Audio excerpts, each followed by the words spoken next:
Here begins the interview with the devil. I have uncovered the secret code by which I can pick up your thoughts. I have come to ask you some very plain questions. I demand that you give me direct and truthful answers. Are you ready for the interview, Mr. Devil? Yes, I am. But you must address me with more respect. During this interview, you will address me as Your Majesty. By what right do you demand such royal respect? You should know I control 98% of the people of your world. Do you not think that entitles me to rate as royalty? Have you proof of your claim? Yes, plenty of it. Of what does your proof consist? Of many things. If you want answers, you will address me as Your Majesty. Some things you will understand, some you will not. In order that you may get my viewpoint, I shall describe myself and correct the false notions people have of me and my place of abode. That is a fine idea, Your Majesty. Start by telling me where you live, then describe your physical appearance. My physical appearance? Why, my dear Mr. Earthbound, I have no physical body. I would be handicapped by such an encumbrance as those in which you earthbound creatures live. I consist of negative energy, and I live in the minds of people who fear me. I also occupy 1/2 of every atom of physical matter and every unit of mental and physical energy. Perhaps you will better understand my nature if I tell you I am the negative portion of the atom. Oh, I see what you are preparing to claim. You are laying the foundation to say that if it were not for you, there would be no world, no stars, no electrons, no atoms, no human beings, nothing. Is that correct? True. Absolutely true. Well, if you only occupy 1/2 of energy and matter, who occupies the other half? The other half is occupied by my opposition. Opposition? What do you mean? The opposition is what you earthbound call God. So you have the universe divided up with God. Is that your claim? Not my claim, but the actual fact. Before this interview is finished, you will understand why my claim is true. You will also understand why it has to be true, or there could be no world such as yours, no earthbound creatures such as you. I am no beast with a forked tongue and a spiked tail. But you do control the minds of 98 out of every 100 people. You said so yourself. Who causes all the misery in this 98% devil-controlled world if you do not? I have not said that I do not cause all the misery of the world. On the other hand, I boast of it. It is my business to represent the negative side of everything, including the thoughts of you earthbound people. How else could I control people? My opposition controls positive thought. I control negative thought. How do you gain control of the minds of people? Oh, that is easy. I merely move in and occupy the unused space of the human brain. I sow the seeds of negative thought in the minds of people so I can occupy and control the space. You must have many tricks and devices by which you gain and hold control of the human mind. To be sure, I employ tricks and devices to control human thought. My devices are clever ones, too. Go ahead and describe your clever tricks, Your Majesty. One of my cleverest devices for mind control is fear. I plant the seed of fear in the minds of people, and as these seeds germinate and grow, through use, I control the space they occupy. The 6 most effective fears are the fear of poverty, criticism, ill health, loss of love, old age, and death. Which of these 6 fears serves you most often, Your Majesty? The first and the last, poverty and death. At one time or another during life, I tighten my grip on all people through one or both of these. I plant these fears in the minds of people so deftly that they believe them to be their own creation. I accomplish this end by making people believe I am standing just beyond the entrance gate of the next life, waiting to claim them after death for eternal punishment. Of course, I cannot punish anyone, except in that person's own mind, through some form of fear. But fear of the thing which does not exist is just as useful to me as fear of that which does exist. All forms of fear extend the space I occupy in the human mind. Your Majesty, will you explain how you gained this control over human beings? The story is too long to be told in a few words. It began over 1,000,000 years ago when the first man began to think. Up to that time I had control over all mankind, but enemies of mine discovered the power of positive thought, placed it in the minds of men, and then began a battle on my part to remain in control. So far I have done quite well by myself, having lost only 2% of the people to the opposition. I take it from your answer that men who think are your enemies. Is that right? It is not right, but it is correct. And tell me something more about the world in which you live. I live wherever I choose. Time and space do not exist for me. I am a force best described to you as energy. My favorite physical dwelling place, as I have told you, is in the minds of the earthbound.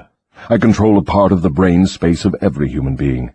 The amount of space I occupy in each individual's mind depends upon how little and what sort of thinking that person does.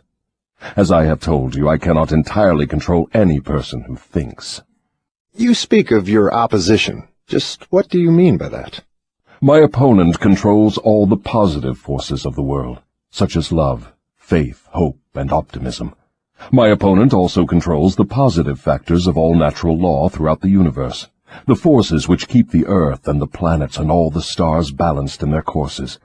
But these forces are meek in comparison with those which operate in the human mind under my control. You see, I do not seek to control stars and planets. I prefer the control of human minds. Where did you acquire your power, and by what means do you add to it? I add to my power by appropriating the mind power of the earthbound as they come through the gate at the time of death. 98 out of every 100 who come back to my plane from the earth plane are taken over by me, and their mind power is added to my being. I get all who come over with any form of fear. You see, I am constantly at work, preparing the minds of people before death, so I can appropriate them when they come back to my plane. Will you tell me how you go about your job of preparing human minds so you can control them? I have countless ways of gaining control of human minds while they are still on the earth plane. My greatest weapon is poverty. I deliberately discourage people from accumulating material wealth because poverty discourages men from thinking and makes them easy prey for me. My next best friend is ill health. An unhealthy body discourages thinking. Then I have countless thousands of workers on earth who aid me in gaining control of human minds. I have these agents placed in every calling. They represent every race and creed, every religion. Who are your greatest enemies on earth, Your Majesty? All who inspire people to think and act on their own initiative are my enemies. Such men as Socrates, Confucius, Voltaire, Emerson, Thomas Paine, and Abraham Lincoln. And you are not doing me any good either. Is it true that you use men who have great wealth? As I have already told you, poverty is always my friend because it discourages independence of thought and encourages fear in the minds of men. Some wealthy men serve my cause, while others do me great damage, depending on how the wealth is used. The great Rockefeller fortune, for example, is one of my worst enemies. That is interesting, Your Majesty. Will you tell me why you fear the Rockefeller fortune more than others? The Rockefeller money is being used to isolate and conquer diseases of the physical body in all parts of the world. Disease has always been one of my most effective weapons. The fear of ill health is second only to the fear of poverty. The Rockefeller money is uncovering new secrets of nature in 100 different directions, all of which are designed to help men take and keep possession of their own minds. It is encouraging new and better methods of feeding, clothing, and housing people. It is wiping out the slums in the large cities, the places where my favorite allies are found. It is financing campaigns for better government and helping to wipe out dishonesty in politics. It is helping to set higher standards in business practice and encouraging businessmen to conduct business by the golden rule, and that is not doing my cause any good. What about these boys and girls who are said to be on the road to hell? Are you in control of them? Well, I can answer that question only with yes and no. I have corrupted the minds of the young by teaching them to drink and smoke, but they have me baffled through their tendency to think for themselves. You say you have corrupted the minds of the young people with liquor and cigarettes. I can understand how liquor might destroy the power of independent thought, but do not see what cigarettes have to do with helping your cause. You may not know it, but cigarettes break down the power of persistence. They destroy the power of endurance. They destroy the ability to concentrate. They deaden and undermine the imaginative faculty, and help in other ways to keep people from using their minds most effectively. Do you know I have millions of people, young and old of both sexes, who smoke 2 packages of cigarettes a day? That means I have millions of people who are gradually destroying their power of resistance. One day I shall add to their habit of cigarette smoking other thought-destroying habits, until I shall have gained control of their minds. Habits come in pairs, triplets, and quadruplets. Any habit which weakens one's willpower invites a flock of its relatives to move in and take possession of the mind. The cigarette habit not only lowers the power of resistance and discourages persistence, but it invites looseness in other human relationships. I never thought that cigarettes were a tool of destruction, Your Majesty, but your explanation throws a different light on the subject. How many converts to the habit do you now claim? I am proud of my record.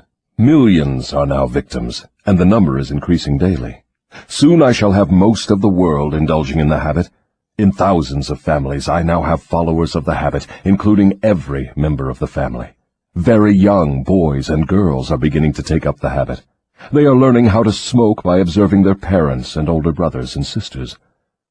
Which do you consider to be your greater tool for gaining control of human minds, cigarettes or liquor? Without hesitation, I would say cigarettes.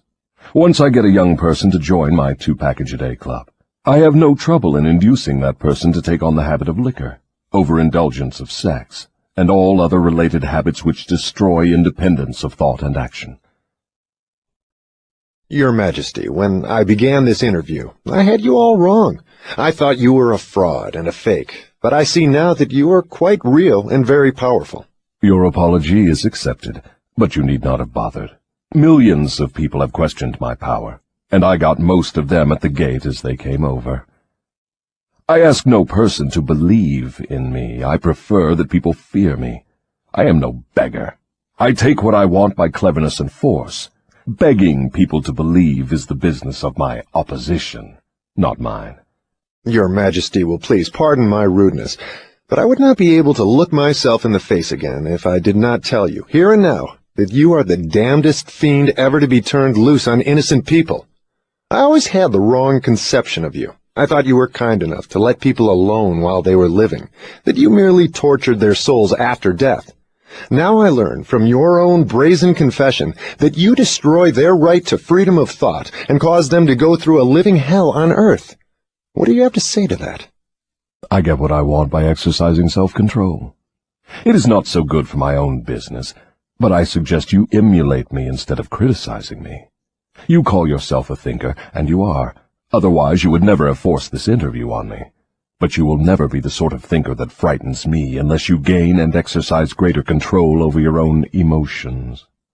Let us get away from personalities. I came here to learn more about you, not to discuss myself. Please go ahead and tell me of the many tricks you have devised for gaining control of the human mind. What is your most powerful weapon just now? That is a difficult question to answer. I have so many devices for entering human minds and controlling them that it is difficult to say which are the most powerful. Right at the moment I am trying to bring about another world war. My friends here in Washington are helping me to involve America in the war. If I can start the world to killing on a wholesale basis, I shall be able to put into operation my favorite device for mind control. It is what you call mass fear. I used this device to bring about the other World War in 1914. I used it to bring about the economic depression in 1929. And if my opposition had not double-crossed me, I would now be in possession of every man, woman, and child in the world. You can see for yourself how near I came to world domination, the thing I have been struggling to attain for thousands of years. Yes, I see your point. Who wouldn't? You are a very ingenious manipulator of the minds of people. Is your devilish business carried on only through people of high position and great influence? Oh, no. I use the minds of people in all walks of life. As a matter of fact, I prefer the type of person who makes no pretense of thinking. I can manipulate that sort of person without difficulty. I could not control 98% of the people of the world if all people were skilled in thinking for themselves. I'm interested in the welfare of those people whom you claim to control. Therefore, I wish you to tell me all of the tricks by which you enter and control their minds. I want a complete confession from you, so begin with your cleverest trick. This is suicide you are forcing on me, but I am helpless. So settle down, and I will place in your hands the weapon by which millions of your fellow earthbound will defend themselves against me. Tell me first about your most clever trick, the one you use to ensnare the greatest number of people. If you force me to give away this secret, it will mean my loss of millions of people now living, and still greater numbers of millions as yet unborn. I beg of you, permit me to pass this one question unanswered. So His Majesty the Devil fears a mere humble earthbound creature? Is that right? It is not right, but it is true. You have no right to rob me of my most necessary tool of trade. For millions of years I have dominated earthbound creatures through fear and ignorance. Now you come along and would destroy my use of these weapons by forcing me to tell how I use them. Do you not realize that you will break my grip on every person who heeds this confession you are forcing from me? Have you no mercy? Have you no sense of humor?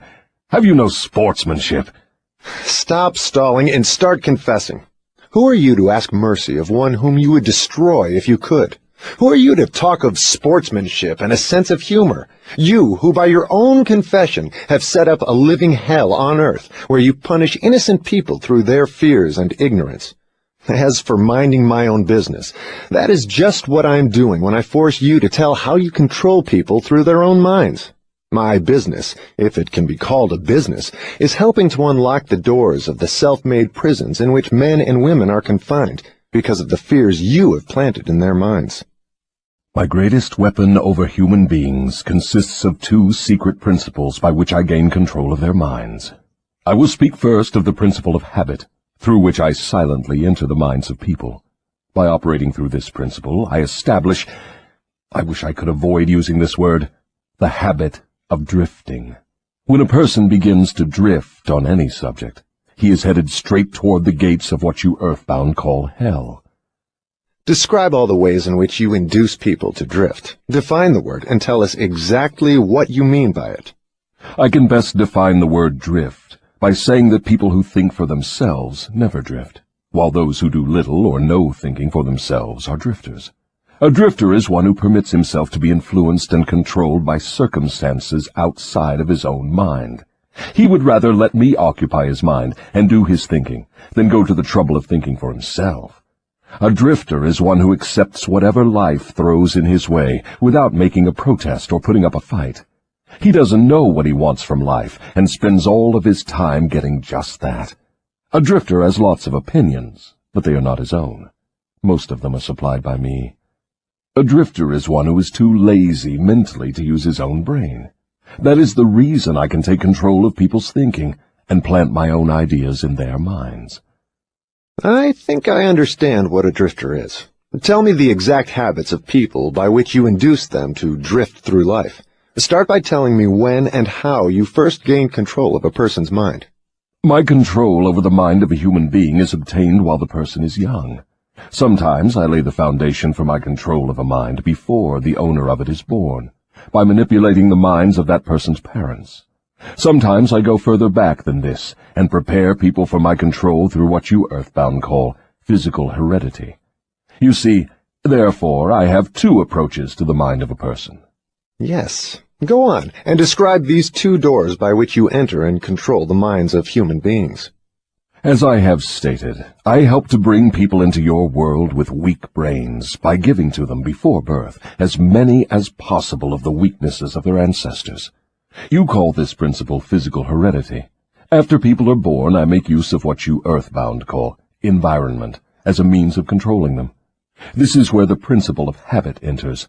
The mind is nothing more than the sum total of one's habits. One by one, I enter the mind and establish habits, which lead finally to my absolute domination of the mind. Tell me of the most common habits by which you control the minds of people. That is one of my cleverest tricks. I enter the minds of people through thoughts which they believe to be their own. Those most useful to me are fear, superstition, avarice, greed, lust, revenge, anger, vanity, and plain laziness. Through one or more of these I can enter any mind, at any age.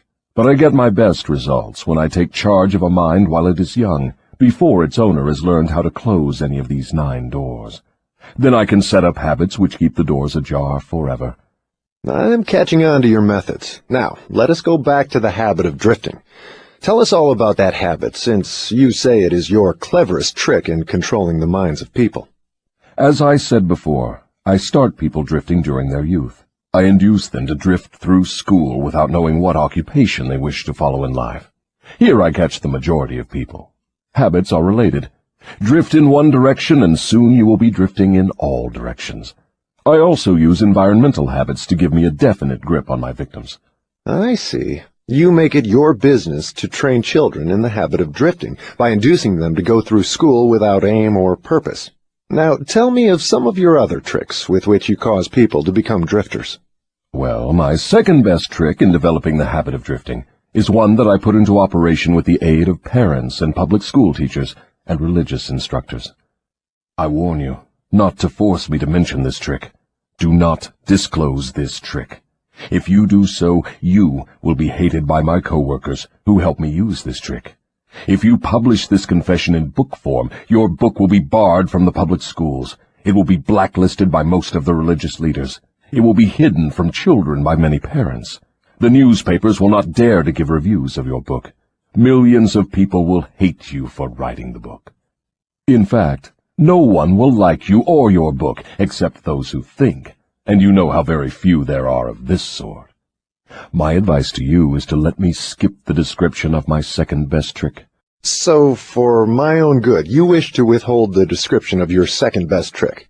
No one will like my book except those who think, eh? Very well, go ahead and answer.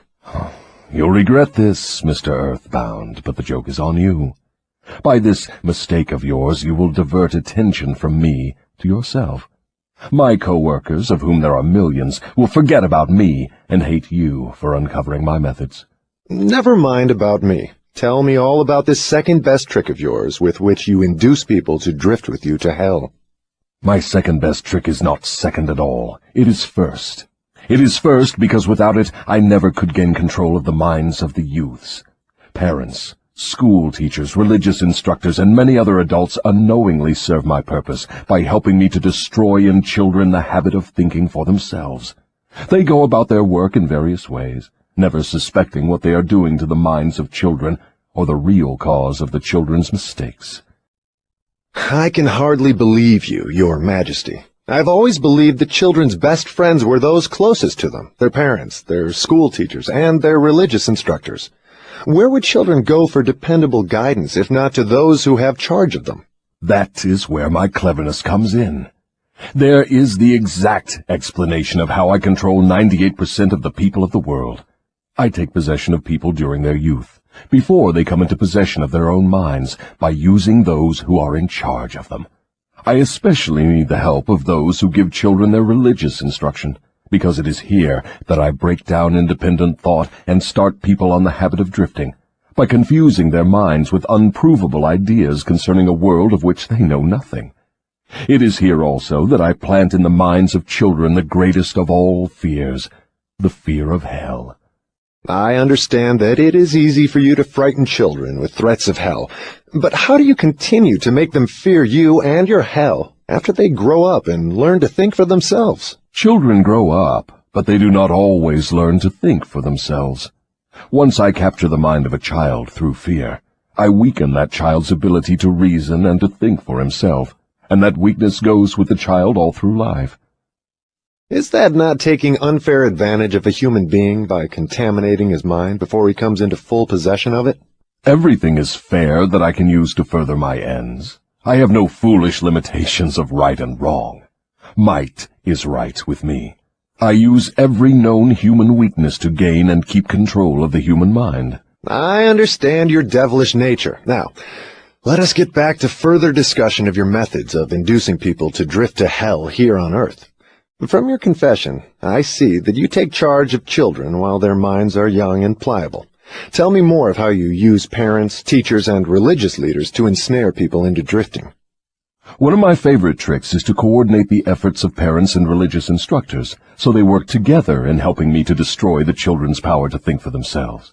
I use many religious instructors to undermine the courage and power of independent thought of children by teaching them to fear me. But I use parents to aid the religious leaders in this great work of mine.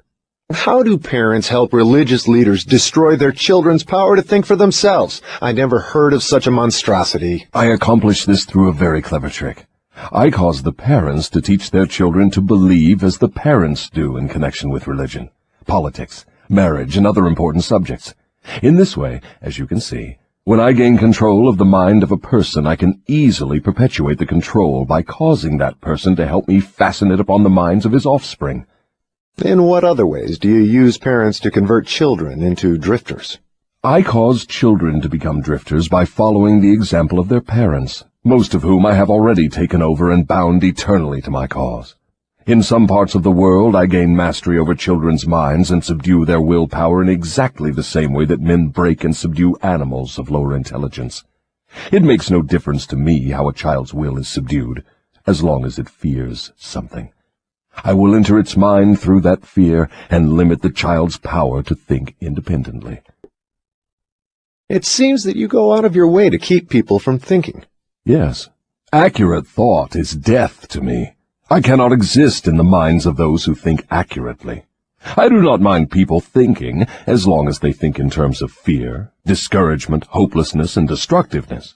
When they begin to think in constructive terms of faith, courage, hope, and definiteness of purpose, they immediately become allies of my opposition, and are therefore lost to me.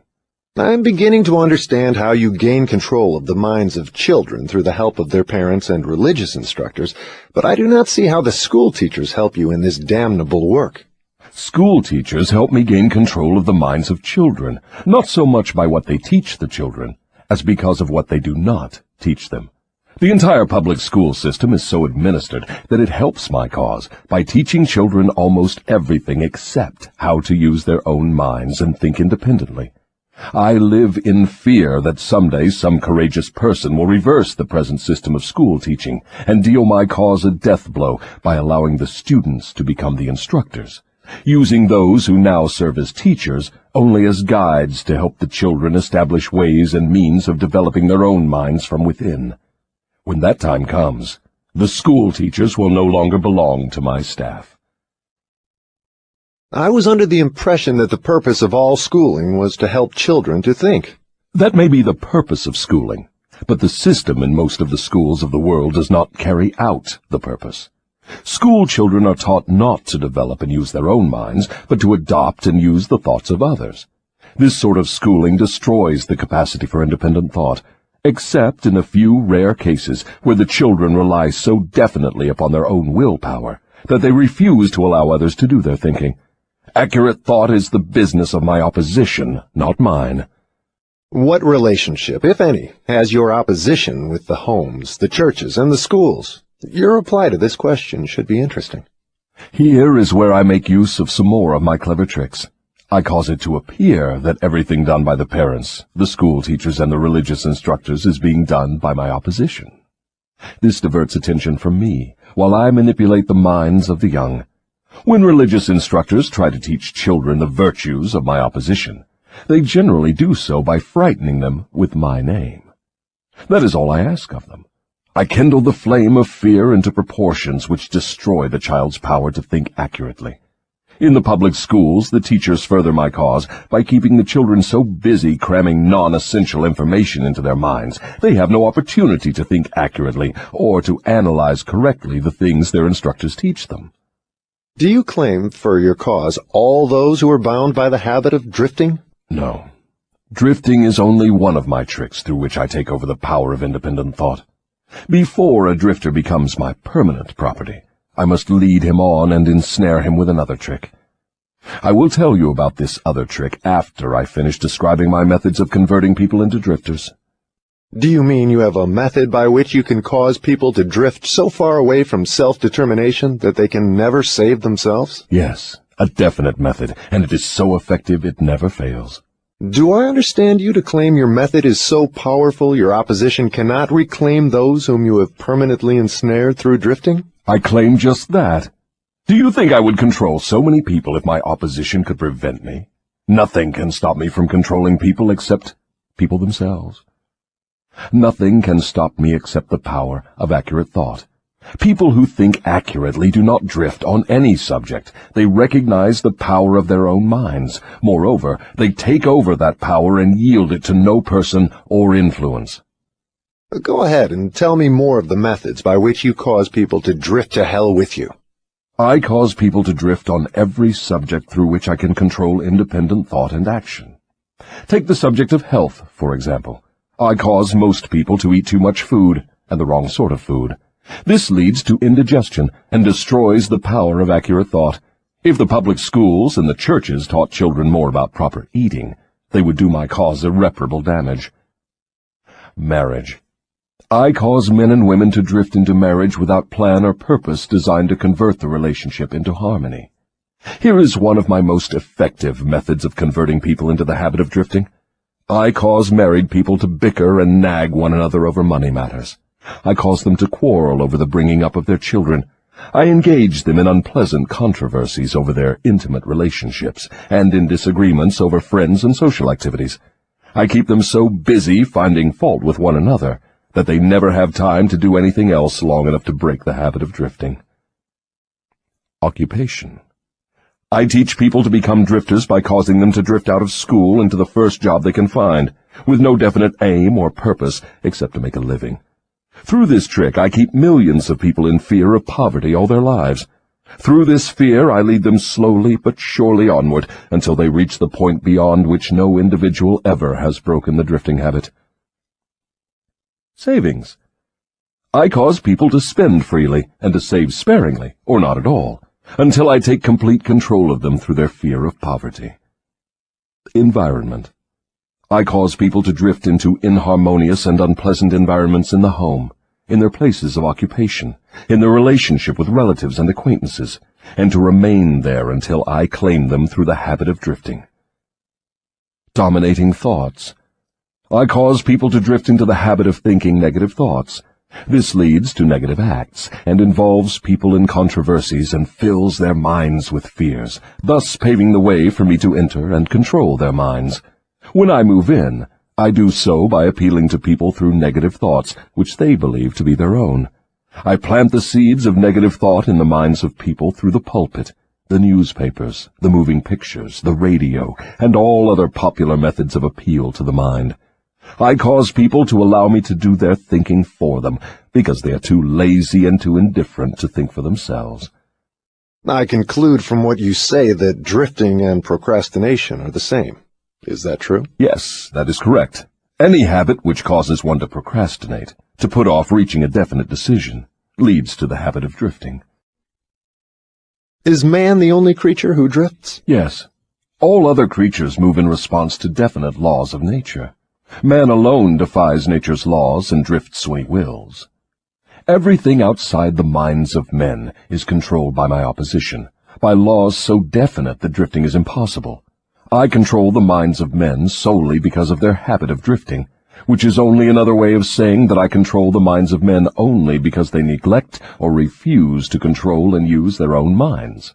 This is getting to be pretty deep stuff for a mere human being. Let us get back to the discussion of something less abstract. Please tell me how this drifting habit affects people in the everyday walks of life, and tell me in terms the average person can understand. I would prefer to keep this interview up among the stars. No doubt you would. That would save you from being exposed. But let us come back to Earth. Tell me now what drifting is doing to us as a nation here in the United States. Frankly, I may as well tell you that I hate the United States as only the devil can hate. That is interesting. What is the cause of this hatred? The cause was born on July 4, 1776, when 56 men signed a document which destroyed my chances of controlling the nation. You know that document as the Declaration of Independence. Had it not been for the influence of that damnable document, I would now have a dictator running the country, and I would stop this right to free speech and independent thought that is threatening my rule on earth. Am I to understand from what you say that nations controlled by self-appointed dictators belong in your camp? There are no self-appointed dictators. I appoint them all. Moreover, I manipulate them and direct them in their work. Nations run by my dictators know what they want and take it by force. Look what I have done through Mussolini in Italy. Look what I am doing through Hitler in Germany. Look what I am doing through Stalin in Russia. My dictators run those nations for me because the people have been subdued through the habit of drifting. My dictators do no drifting. That is why they rule for me the millions of people under their control. What would happen if Mussolini, Stalin, and Hitler turned traitors and disavowed you and your rule? That will not happen because I have them too well bribed. I am paying each of them with the sop of his own vanity, by making him believe he is acting on his own account. That is another trick of mine. Let us come back to the United States and learn something of what you are doing to convert people into the habit of drifting. Right now I am paving the way for a dictatorship by sowing the seeds of fear and uncertainty in the minds of the people. Through whom are you carrying on your work? Mainly through the president. I am destroying his influence with the people by causing him to drift on the question of a working agreement between employers and their employees. If I can induce him to drift for another year, he will be so thoroughly discredited I can hand over the country to a dictator. If the president continues to drift, I will paralyze personal freedom in the United States, just as I destroyed it in Spain, Italy, Germany, and England. What you say leads me to the conclusion that drifting is a weakness which inevitably ends in failure, whether among individuals or nations. Is that your claim? Drifting is the most common cause of failure in every walk of life. I can control anyone whom I can induce to form the habit of drifting on any subject. The reason for this is twofold. First, the drifter is just so much putty in my hands, to be molded into whatever pattern I choose, because drifting destroys the power of individual initiative. Second, the drifter cannot get help from my opposition, because the opposition is not attracted to anything so soft and useless. Is that why a few people are wealthy, while the majority of people are poor? That is exactly the reason. Poverty, like physical illness, is a contagious disease. You find it always among the drifters, never among those who know what they want and are determined to get just that. It may mean something to you when I call your attention to the fact that the non-drifters, whom I do not control, and those who possess most of the wealth of the world, happen to be the same people. I have always understood that money was the root of all evil, that the poor and the meek would inherit heaven, while the wealthy would pass into your hands. What have you to say of that claim? Men who know how to get the material things of life generally know how to keep out of the hands of the devil as well. The ability to acquire things is contagious. Drifters acquire nothing except that which no one else wants. If more people had definite aims and stronger desires for material and spiritual riches, I would have fewer victims. I assume, from what you say, that you do not claim fellowship with the industrial leaders. Evidently, they are not friends of yours? Friends of mine. I'll tell you what sort of friends of mine they are. They have belted the entire country with good roads, thus bringing into close communion the people of both city and country. They have converted ores into steel, with which they have built the skeletons of great skyscrapers. They have harnessed electrical power and converted it into 1,000 uses, all designed to give man time to think. They have provided through the automobile personal transportation to the humblest citizen, thus giving to everyone the freedom of travel. They have provided every home with instantaneous news of what is happening in all parts of the world through the aid of the radio. They have reared libraries in every city, town, and hamlet, and have filled them with books, giving to all who read a complete outline of the most useful knowledge mankind has gathered from his experiences.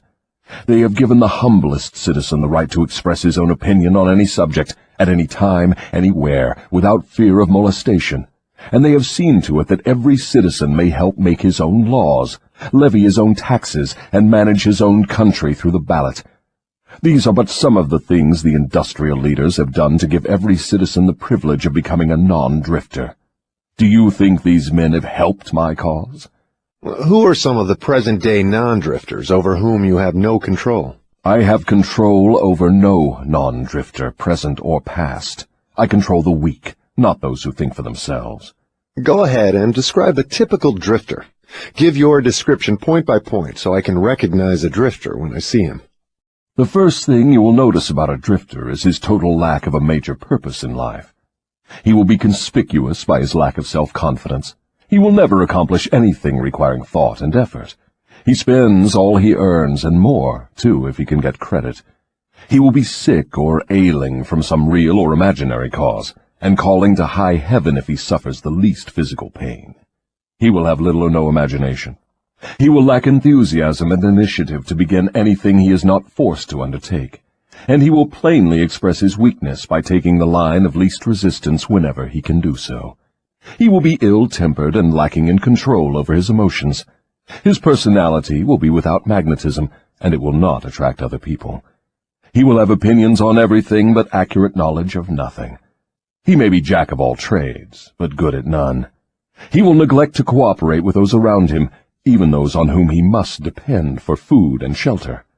He will make the same mistake over and over again, never profiting by failure. He will be narrow-minded and intolerant on all subjects, ready to crucify those who may disagree with him. He will expect everything of others, but be willing to give little or nothing in return. He may begin many things, but he will complete nothing.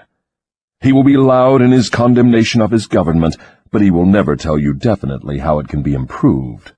He will never reach decisions on anything if he can avoid it, and if he is forced to decide, he will reverse himself at the first opportunity. He will eat too much and exercise too little. He will take a drink of liquor if someone else will pay for it. He will gamble if he can do it on the cuff. He will criticize others who are succeeding in their chosen calling. In brief, the drifter will work harder to get out of thinking than most others work in earning a good living. He will tell a lie rather than admit his ignorance on any subject. If he works for others, he will criticize them to their backs and flatter them to their faces. You have given me a graphic description of the drifter. Please now describe the non-drifter so that I may recognize him on sight. The first sign of a non-drifter is this. He is always engaged in doing something definite, through some well-organized plan which is definite. He has a major goal in life toward which he is always working, and many minor goals, all of which lead toward his central scheme. The tone of his voice, the quickness of his step, the sparkle in his eyes, the quickness of his decisions clearly mark him as a person who knows exactly what he wants and is determined to get it, no matter how long it may take, or what price he must pay. If you ask him questions, he gives you direct answers and never falls back on evasions or resorts to subterfuge. He extends many favors to others, but accepts favors sparingly, or not at all. He will be found up front, whether he is playing a game or fighting a war. If he does not know the answers, he will say so, frankly. He has a good memory, never offers an alibi for his shortcomings. He never blames others for his mistakes, no matter if they deserve the blame. He used to be known as a go-getter, but in modern times he is called a go-giver. You will find him running the biggest business in town, living on the best street, driving the best automobile, and making his presence felt wherever he happens to be. He is an inspiration to all who come into contact with his mind. The major distinguishing feature of the non-drifter is this. He has a mind of his own, and uses it for all purposes. Is the non-drifter born with some mental, physical, or spiritual advantage not available to the drifter? No. The major difference between the drifter and the non-drifter is something equally available to both. It is simply the prerogative right of each to use his own mind and think for himself. What brief message would you send to the typical drifter if you wished to cure him of this evil habit? I would admonish him to wake up and give. Give what? Some form of service useful to as many people as possible. So the non-drifter is supposed to give, is he? Yes, if he expects to get, and he must give before he gets. Some people doubt that you exist. I wouldn't worry about that if I were you. Those who are ready to be converted from the habit of drifting will recognize the authenticity of this interview by its soundness of counsel. The others are not worth the trouble it would take to convert them. Why do you not try to stop me from publishing this confession I'm wringing from you? Because that would be the surest of all ways to guarantee you will publish it. I have a better plan than trying to suppress publication of my confession. I will urge you to go ahead with the publication, then sit back and watch you suffer when some of my faithful drifters begin to make things hot for you. I will not need to deny your story. My followers will do that for me. See if they don't. If this confession of yours stopped right here, your statement would be sound, but fortunately for millions of your victims who will gain their release because of your confession, this interview will continue until you have supplied me with the weapon by which you will eventually be restrained from domination of people through their fears and superstitions. Remember, Your Majesty, your confession has just begun. After I wring from you a description of the methods by which you control people, I will force you also to give the formula by which your control can be broken at will. It is true I shall not remain here long enough to defeat you, but the published word I leave behind me will be deathless because it will consist of truth. You fear the opposition of no individual because you know it will be short, but you do fear truth. You fear truth and nothing else, for the reason it is slowly but definitely giving human beings freedom from all manner of fear. Without the weapon of fear, you would be helpless and entirely unable to control any human being. Is that true or false? I have no alternative but to admit that what you say is true. Now that we understand each other, let us go ahead with your confession. But before we continue, I may as well take time out to do a little boasting on my own account, now that you have had your fling at it. I will confine myself to one question, the answer to which will give me all the satisfaction I want. Is it not true that you control only the minds of those who have allowed the drifting habit to be fixed upon them? Yes, that is true. I have already admitted this truth in a dozen or more different ways. Why do you tantalize me by repeating the question? There is power in repetition. I'm forcing you to repeat the highlights of your confession in as many different ways as possible, so your victims may check this interview and determine its soundness by their own experiences with you. That is one of my little tricks. Do you approve of my method? You couldn't be setting a trap for me for the purpose of doing some more boasting, could you? I am asking the questions and you are doing the answering. Go ahead now and confess why you are powerless to stop me from forcing this confession from you. I want your confession for aid and comfort to victims of yours whom I intend to release from your control the moment they read your confession. I am powerless to influence or control you, because you have found the secret approach to my kingdom. You know that I exist only in the minds of people who have fears. You know that I control only the drifters who neglect to use their own minds. You know that my hell is here on earth, and not in the world that comes after death. And you know also that drifters supply all the fire I use in my hell. You know that I am a principle or form of energy which expresses the negative side of matter and energy, and that I am not a person with a forked tongue and a spiked tail. You have become my master because you have mastered all your fears. Lastly, you know that you can release all of my earthbound victims whom you contact, and this definite knowledge is the blow with which you will deal me the greatest damage. I cannot control you because you have discovered your own mind, and you have taken charge of it. There now, Mr. Earthbound, that confession should feed your vanity to the bursting point. That last dart was unnecessary. Knowledge of the sort I have used to master you does not contaminate itself with vulgar indulgence and vanity. Truth is the one and only thing in the world that can stand ridicule. Now let us continue with your confession. What is wrong with the principle of flattery? You use it, do you not? Do I use it? Man alive, flattery is one of my most useful weapons. With this deadly instrument I slay the big ones and the little ones. Your admission interests me. Go ahead now and tell me how you make use of flattery. I make use of it in so many ways it is difficult to know where to begin. I warn you, before I answer in detail, that publishing my answers will bring down an avalanche of ridicule on your head for bringing up the question. I'll take the responsibility. Proceed.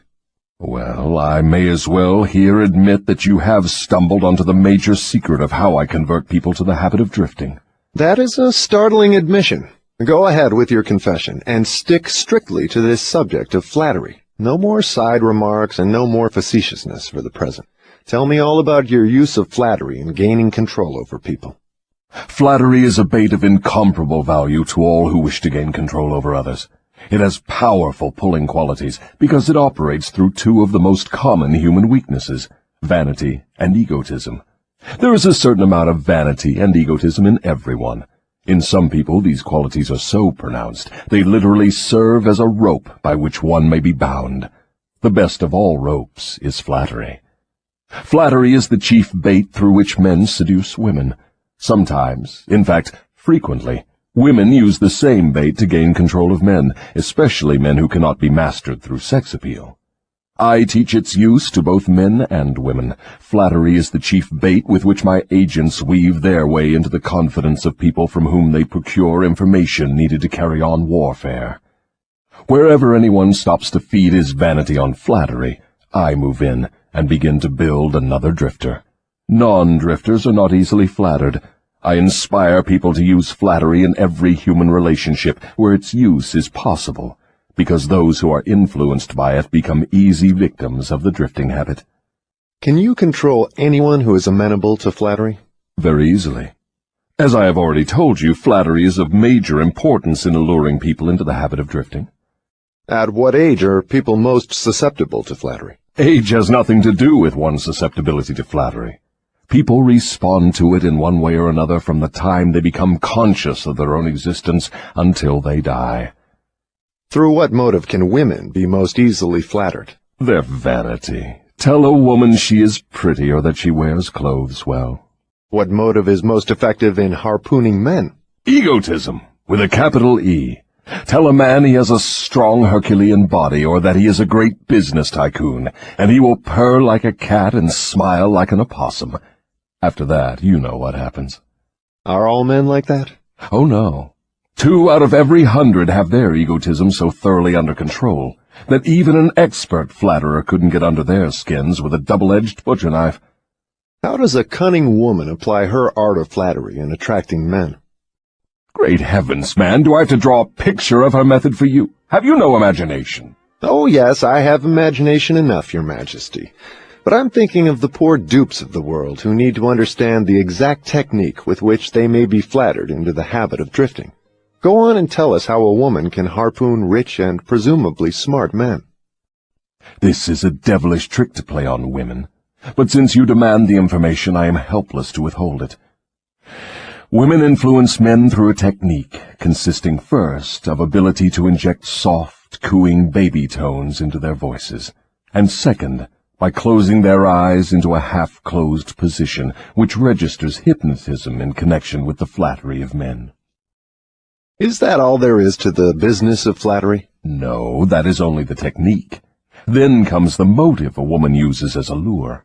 The type of woman you perhaps have in mind never sells a man herself or anything she can give him.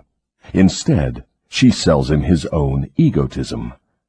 Is that all that women use when they wish to flatter men? That is the most effective thing they use. It works when sex appeal fails. So, I am to believe that big, strong, smart men can be wound up and manipulated through flattery, just as if they were so much putty? Is that possible? Is it possible? It is happening every minute of the day. Moreover, unless they are non-drifters, the bigger they come, the harder they fall when the expert flatterer moves in on them. Tell me of some of your other tricks with which you cause people to drift in life. One of my most effective devices is failure. The majority of people begin to drift as soon as they meet with opposition, and not 1 out of 10,000 will keep on trying after failing 2 or 3 times. So it is your business to induce people to fail whenever you can. Is that correct? You have it right. Failure breaks down one's morale, destroys self-confidence, subdues enthusiasm, dulls imagination, and drives away definiteness of purpose. Without these qualities, no one can permanently succeed in any undertaking. The world has produced thousands of inventors with ability superior to that of the late Thomas A. Edison. But these men have never been heard of, while the name of Edison will go marching on, because Edison converted failure into a stepping stone to achievement, while the others used it as an alibi for not producing results. Is the capacity to surmount failure without being discouraged one of Henry Ford's chief assets? Yes, and this same quality is the chief asset of every man who attains outstanding success in any calling. That statement covers lots of territory, Your Majesty. Do you not wish to modify it or tone it down a bit for the sake of accuracy? No modification is necessary, because the claim is none too broad. Search accurately into the lives of men and women who achieve enduring success, and you will find without exception that their success has been in exact proportion to the extent that they surmounted failure. The life of every successful person loudly acclaims that which every true philosopher knows. Every failure brings with it the seed of an equivalent success. But the seed will not germinate and grow under the influence of a drifter. It springs to life only when it is in the hands of one who recognizes that most failures are only temporary defeat, and who never, under any circumstances, accepts defeat as an excuse for drifting. If I understand you correctly, you claim there is virtue in failure. That does not seem reasonable. Why do you try to induce people to fail if there is virtue in failure? There is no inconsistency in my claims. The appearance of inconsistency is due to your lack of understanding. Failure is a virtue only when it does not lead one to quit trying and begin drifting. I induce as many people as I can to fail as often as possible, for the reason that not 1 out of 10,000 will keep on trying after failing 2 or 3 times. I am not concerned about the few who convert failures into stepping stones, because they belong to my opposition anyway. They are the non-drifters, and therefore they are beyond my reach. Your explanation clears up the matter. Now go ahead and tell me of some of your other tricks with which you allure people into drifting. One of my most effective tricks is known to you as propaganda. This is the instrument of greatest value to me in setting people to murdering one another under the guise of war. The cleverness of this trick consists mainly of the subtlety with which I use it. I mix propaganda with the news of the world. I have it taught in public and private schools. I see that it finds its way into the pulpit. I color moving pictures with it. I see that it enters every home where there is a radio. I inject it into billboard, newspaper, and radio advertising. I spread it in every place of business where people work. I use it to fill the divorce courts, and I make it serve to destroy business and industry. It is my chief instrument for starting runs on banks. My propagandists cover the world so thoroughly that I can start epidemics of disease, turn loose the dogs of war, or throw business into a panic at will. If you can do all that you claim with propaganda, it is little wonder that we have wars and business depressions. Give me a simple description of what you mean by the term propaganda. Just what is it, and how does it work? I wish to know particularly how you cause people to drift through the use of this devilish device. Propaganda is any device, plan, or method by which people can be influenced without knowing that they are being influenced, or the source of the influence. Propaganda is used in business for the purpose of discouraging competition. Employers use it to gain advantage over their employees. The employees retaliate by using it to gain advantage over their employers. In fact, it is used so universally and through such a smooth and beautiful streamlined technique that it looks harmless even when it is detected. I suppose some of your boys are now engaged in preparing the minds of the American people to drift into some form of dictatorship. Tell me how they work. Yes, millions of my boys are preparing Americans to become Hitlerized. My best boys are working through politics and labor organization. We intend to take over the country with ballots instead of bullets. Americans are so sensitive they would never stand the shock of seeing their form of government changed with the aid of machine guns and tank cars. So our propaganda boys are serving them a diet they will swallow by stirring up strife between employers and employees and turning the government against business and industry. When propaganda has done its work thoroughly, one of my boys will move in as dictator, and the 9 old men on your Supreme Court with their silly notions of the Constitution will move out. Everyone will be given a job or fed from the government treasury. When men's bellies are filled, they drift freely with one who does the filling. Hungry men get out from under control. I have often wondered who invented the clever trick which you call propaganda. From what you tell me of its source and nature, I understand why it is so deadly. Only one as clever as your Majesty could have invented such a device with which to dull the reason, dethrone the will, and lure men into drifting. Why do you not use your powerful propaganda to gain control of your victims, instead of subduing them through fear and annihilating them through warfare? What is fear of the devil except propaganda? You have not observed my technique very carefully, or you would have seen that I am the world's greatest propagandist. I never attain an end by direct, open means which I can achieve through subterfuge and subtlety. What do you suppose I am using when I plant negative ideas in the minds of men, and gain control of them through what they believe to be their own ideas? What would you call that, except the cleverest of all forms of propaganda? Surely you are not going to tell me that you destroy people through their own help without their realizing what you are doing. That is exactly what I wish you to understand. Moreover, I will show you exactly how the trick is performed. Now we are getting somewhere. Exactly how do you convert human beings into propagandists and lure them into self-imprisonment? Give me the story with all its lurid details. This is the most important part of your confession, and I am consumed with eagerness to gain control of your secret. I can hardly blame you for stalling about answering my question, because you know so well that your answer will snatch millions of innocent victims from your control. You also know that your answer will protect other countless millions of yet unborn people from being victimized by you. It is little wonder you are hedging about answering. Your deductions are correct. This part of my confession will do me more damage than all the remainder of it. Stating your headache in a better way, this part of your confession will save more millions of people from your control than all the remainder of it. All I can say is that you have me in a hell of a situation. Now you shall know how the millions of your victims feel. Let's have it. I make my first entry into an individual's mind by bribing him. What do you use as a bribe? I use many things, all of them pleasant things the individual covets. I use the same sort of bribes that individuals use when they bribe one another. That is, I use for bribes the things people most want. My best bribes are these: love, the thirst for sex expression, covetousness for money, the obsessive desire to gain something for nothing, gambling, vanity in women, egotism in men, desire to be the master of others, desire for intoxicants and narcotics, desire for self-expression through words and deeds, desire to imitate others, desire for the perpetuation of life after death, desire to be a hero or heroine, desire for physical food. That is an imposing list of bribes, Your Majesty. Do you use others? Yes, plenty of them, but these are my favorites. Through some combination of them I can enter the mind of any human being at will at any age from birth until death. You mean that these bribes are the keys with which you can silently unlock the door to any mind you choose? That is exactly what I mean, and I can do it too. What happens when you enter the mind of a person who is not yet in the habit of drifting, but belongs in the 98% class as a potential drifter? I go to work immediately to occupy as much of that person's mind as I can master. If the individual's greatest weakness is the desire for money, I begin to dangle coins before him, figuratively speaking. I intensify his desire and induce him to go after money.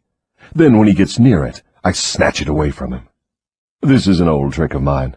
After the trick has been repeated a few times, the poor fellow gives in and quits. Then I take over a little more space in his mind and fill it with the fear of poverty. That is one of my best mind fillers. Yes, I admit your method is very clever, but what happens if the victim fools you and gets his hands on a lot of money? You don't fill his mind with the fear of poverty then, do you? No, I don't. I take over the space by filling it with something which serves my purpose just as well. If the victim converts his desire for money into large sums, I start overfeeding him with the things he can buy with it. For example, I cause him to stuff himself with rich foods. This slows down his thinking capacity, endangers his heart, and starts him on the road to drifting. Then I pester him with intestinal poisoning through the surplus food he eats. That also slows down his thinking and gives him a nasty disposition. What if the victim is not a glutton? What other follies can you induce him to pick up that lead to drifting? If the victim is a male, I can usually snare him through his sex appetite. Overindulgence in sex starts more men into drifting toward failure than all other causes combined. So food and sex are two of your surefire baits. Is that correct? Yes. With these two lures, I can take over a majority of my victims. And then there is the desire for money. I'm beginning to think that wealth is more dangerous than poverty, if your story is to be believed. That altogether depends on who has the wealth and how it was acquired. What has the manner in which money is acquired to do with its being a blessing or a curse? Everything.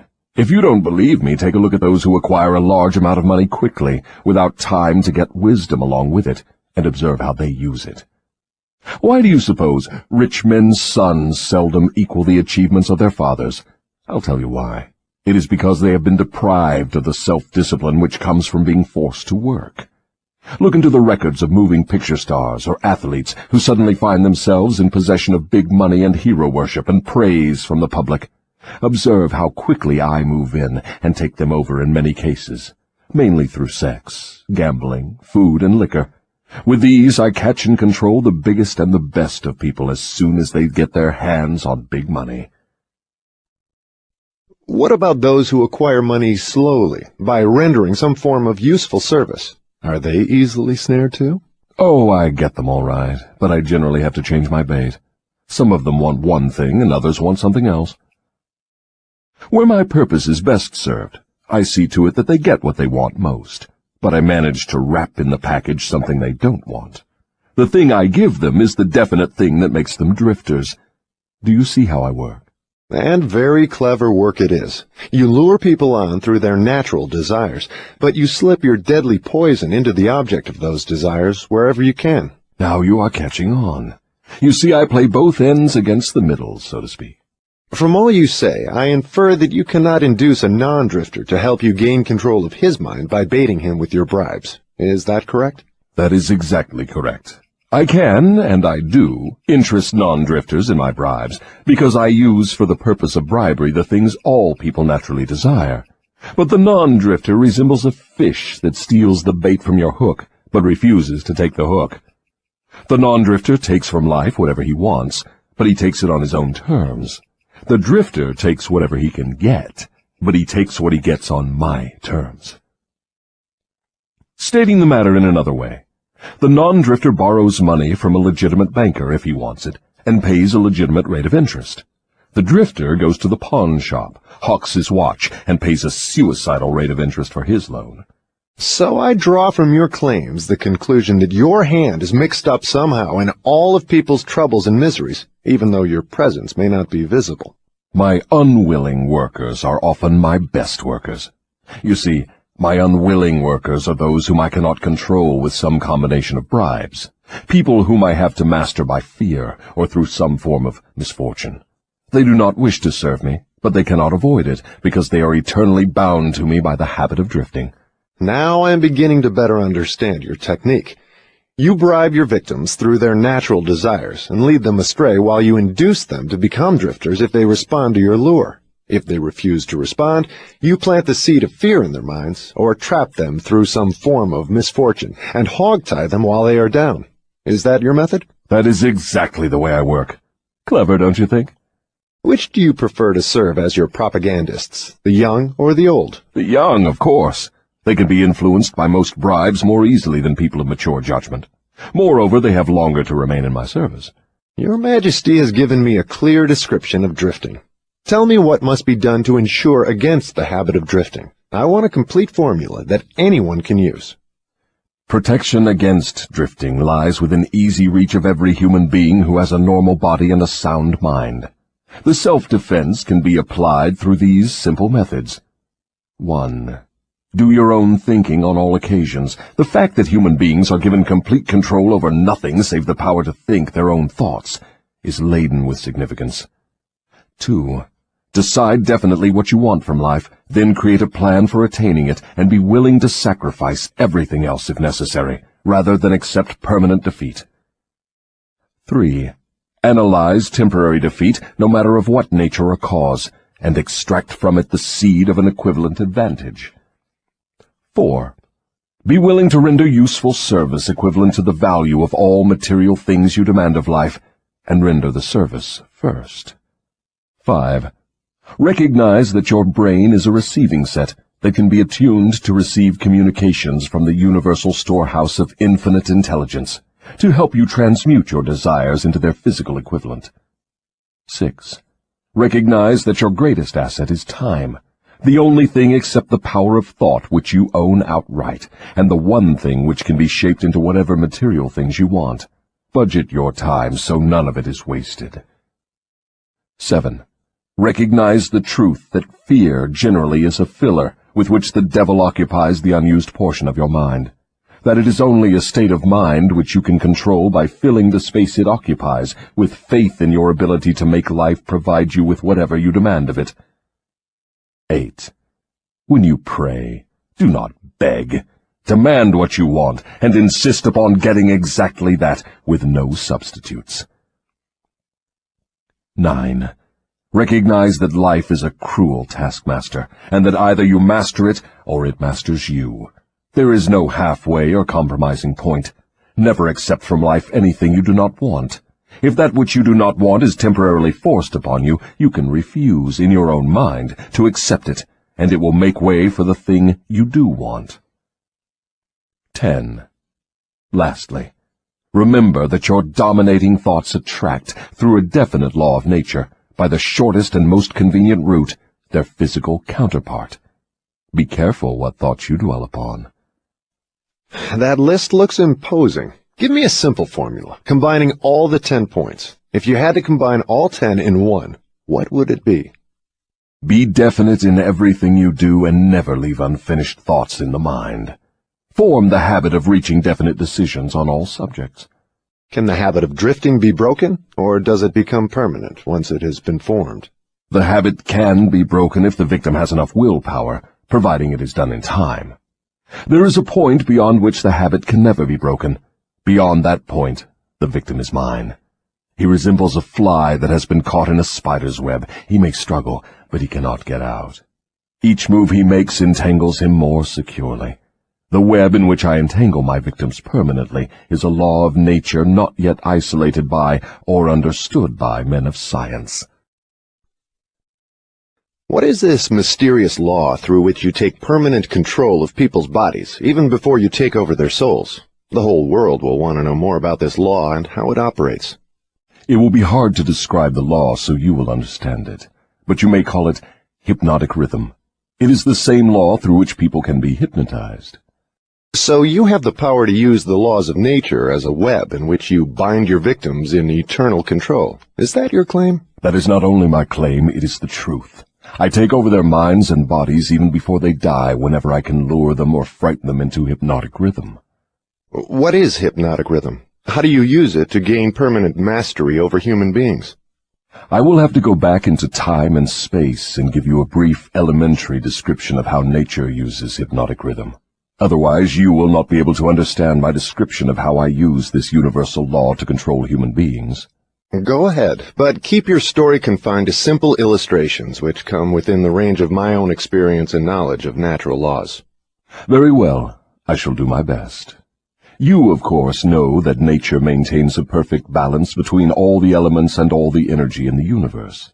You can see that the stars and the planets move with perfect precision, each one keeping its own place in time and space. You can see that the seasons of the year come and go with perfect regularity. You can see that an oak tree grows from an acorn, and a pine grows from the seed of its ancestor.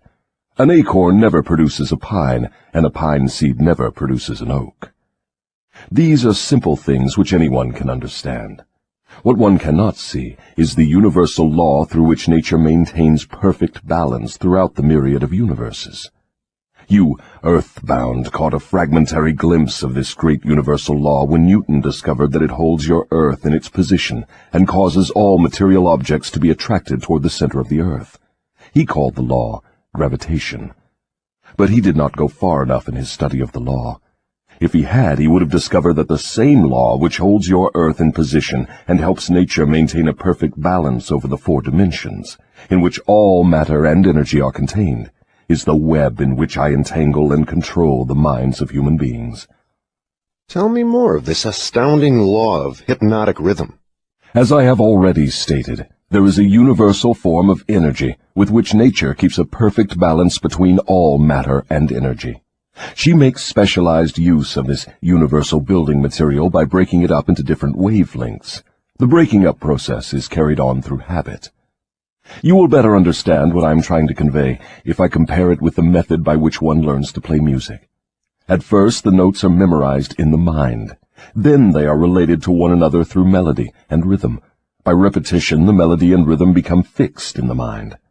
Observe how relentlessly the musician must repeat a tune before he masters it. Through repetition, the musical notes blend, and then you have music. Any impulse of thought that the mind repeats over and over through habit forms an organized rhythm. Undesirable habits can be broken. They must be broken before they assume the proportions of rhythm. Are you following me? Yes. Well, to continue, rhythm is the last stage of habit. Any thought or physical movement which is repeated over and over through the principle of habit finally reaches the proportion of rhythm. Then the habit cannot be broken, because nature takes it over and makes it permanent. It is something like a whirlpool in water. An object may keep floating indefinitely unless it is caught in a whirlpool. Then it is carried round and round, but it cannot escape. The energy with which people think may be compared with water in a river. So this is the way in which you take control of the minds of people, is it? Yes. All I have to do to gain control over any mind is to induce its owner to drift. Am I to understand that the habit of drifting is the major danger through which people lose their prerogative or privilege of thinking their own thoughts and shaping their own earthly destinations? That and much more. Drifting is also the habit through which I take over their souls after they give up their physical bodies. Then the only way a human being can be saved from eternal annihilation is by maintaining control over his own mind while he is on this earth. Is that true? You have stated the truth perfectly. Those who control and use their minds escape my web. I get all the others as naturally as the sun sets in the west. Is that all there is to the business of being saved from eternal annihilation? Doesn't what you call your opposition have anything to do with saving people? I can see that you do think very deeply. My opposition, the power you earthbound call God, has everything to do with the salvation of people from eternal annihilation, and for that reason it is my opposition who provides every human being with the privilege of using his own mind. If you use that power by maintaining control over your own mind, you become a part of it when you give up your physical body. If you neglect to use it, then I have the privilege of taking advantage of the neglect through the law of hypnotic rhythm. How much of a person do you take over when you gain control of him? Everything that is left after he ceases to control and use his own mind.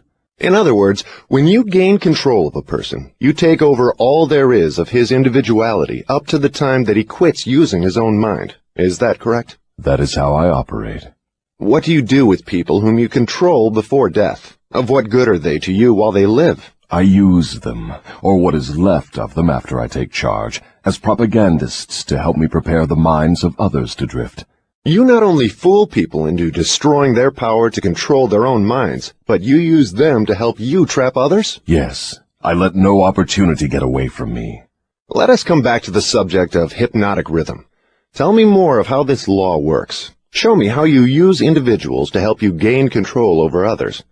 I want to know something of the most effective way you use hypnotic rhythm. Oh, that is easy.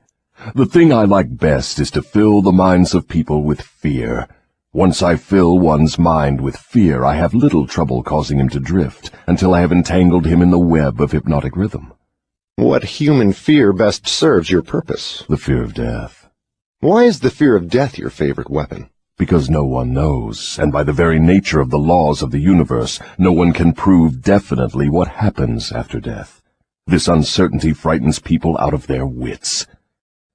People who give over their minds to fear, any sort of fear, neglect to use their minds and begin to drift.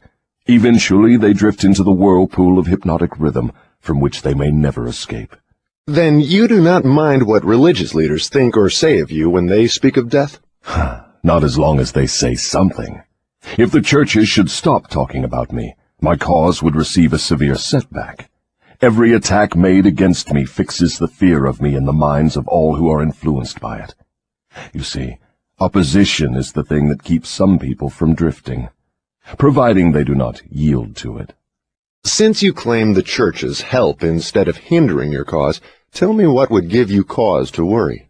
My only worry is that someday a real thinker may appear on earth. What would happen if a thinker did appear? You ask me what would happen. I'll tell you what would happen. People would learn the greatest of all truths, that the time they spend in fearing something would, if reversed, give them all they want in the material world and save them from me after death. Isn't that worth thinking about? What is keeping such a thinker from appearing in the world? Fear of criticism. It may interest you to know that the fear of criticism is the only effective weapon I have with which to whip you. If you were not afraid to publish this confession after you wring it from me, I would lose my earthly kingdom. And if I did surprise you and publish it, how long would it be until you lost your kingdom? Just long enough for one generation of children to grow into understanding. You cannot take the adults from me. I have them too securely sewed up. But if you published this confession, it would be sufficient to keep me from gaining control of the yet unborn and those who have not yet reached the age of reason. You wouldn't dare publish what I have told you about the religious leaders. They would crucify you. I thought the savage practice of crucifixion went out of style 2,000 years ago. I don't mean crucifixion on a cross. I mean social and financial crucifixion. Your income would be shut off. You would become a social outcast. Religious leaders and their followers alike would treat you with scorn. Suppose I should choose to throw in my lot with the select few who make a pretense of using their own minds rather than fear the masses who do not, the masses of whom you claim 98%. If you have courage enough to do this, you will crimp my style.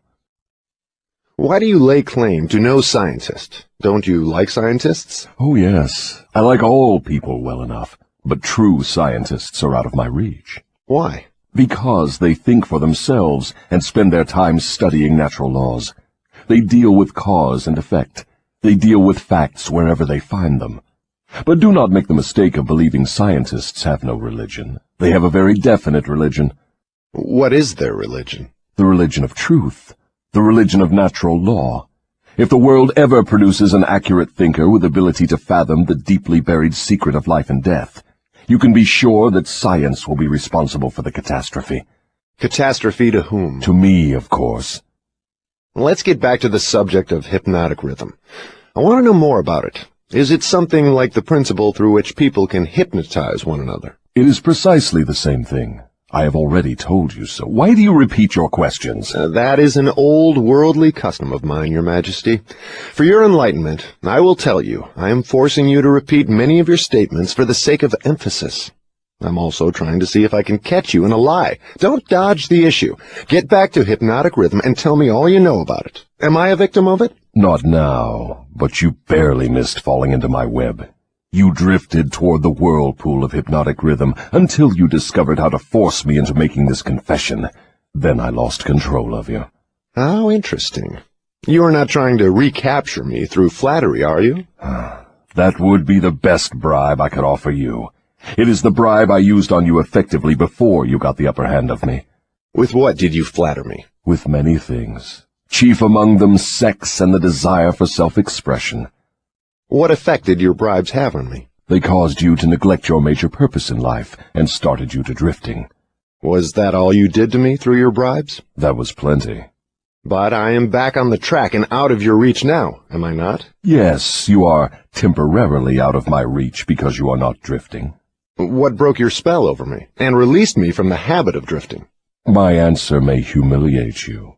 Do you want to hear it? Go ahead and give it to me, Your Majesty. I wish to learn how much truth I can stand.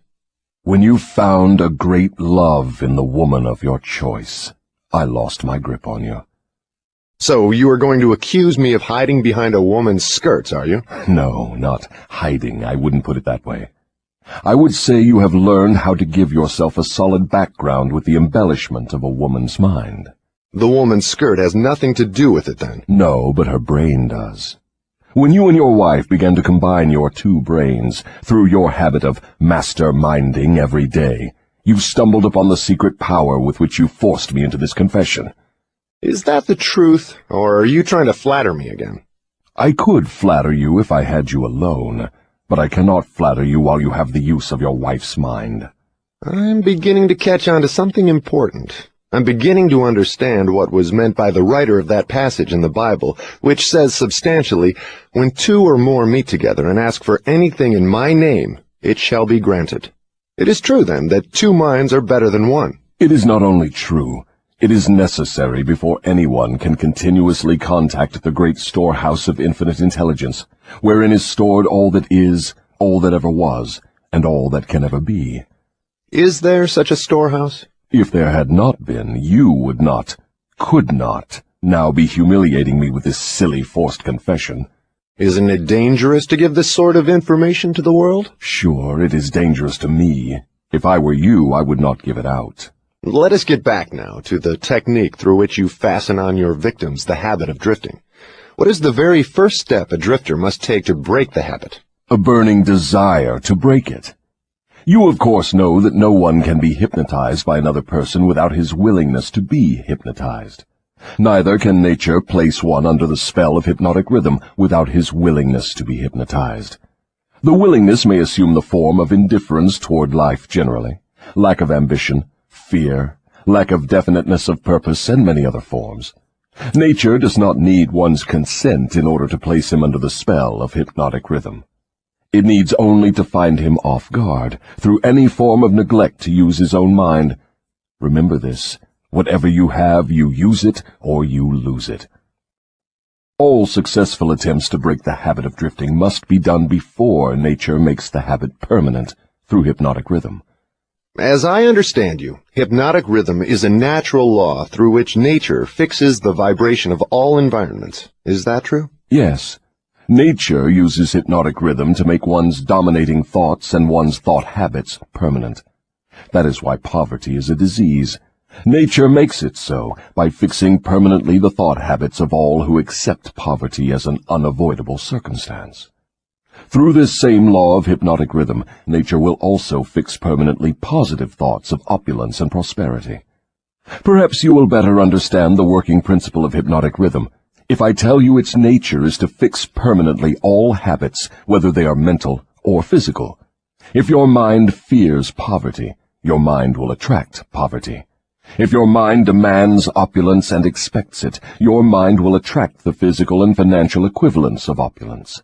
This is in accordance with an immutable law of nature. Did the writer of that sentence in the Bible, "Whatsoever a man soweth, that shall he also reap," have in mind this law of nature? He could have nothing else in mind. The statement is true. You can see evidence of its truth in all human relationships. And that is why the man who forms the habit of drifting through life must accept whatever life hands him. Is that correct? That is absolutely correct.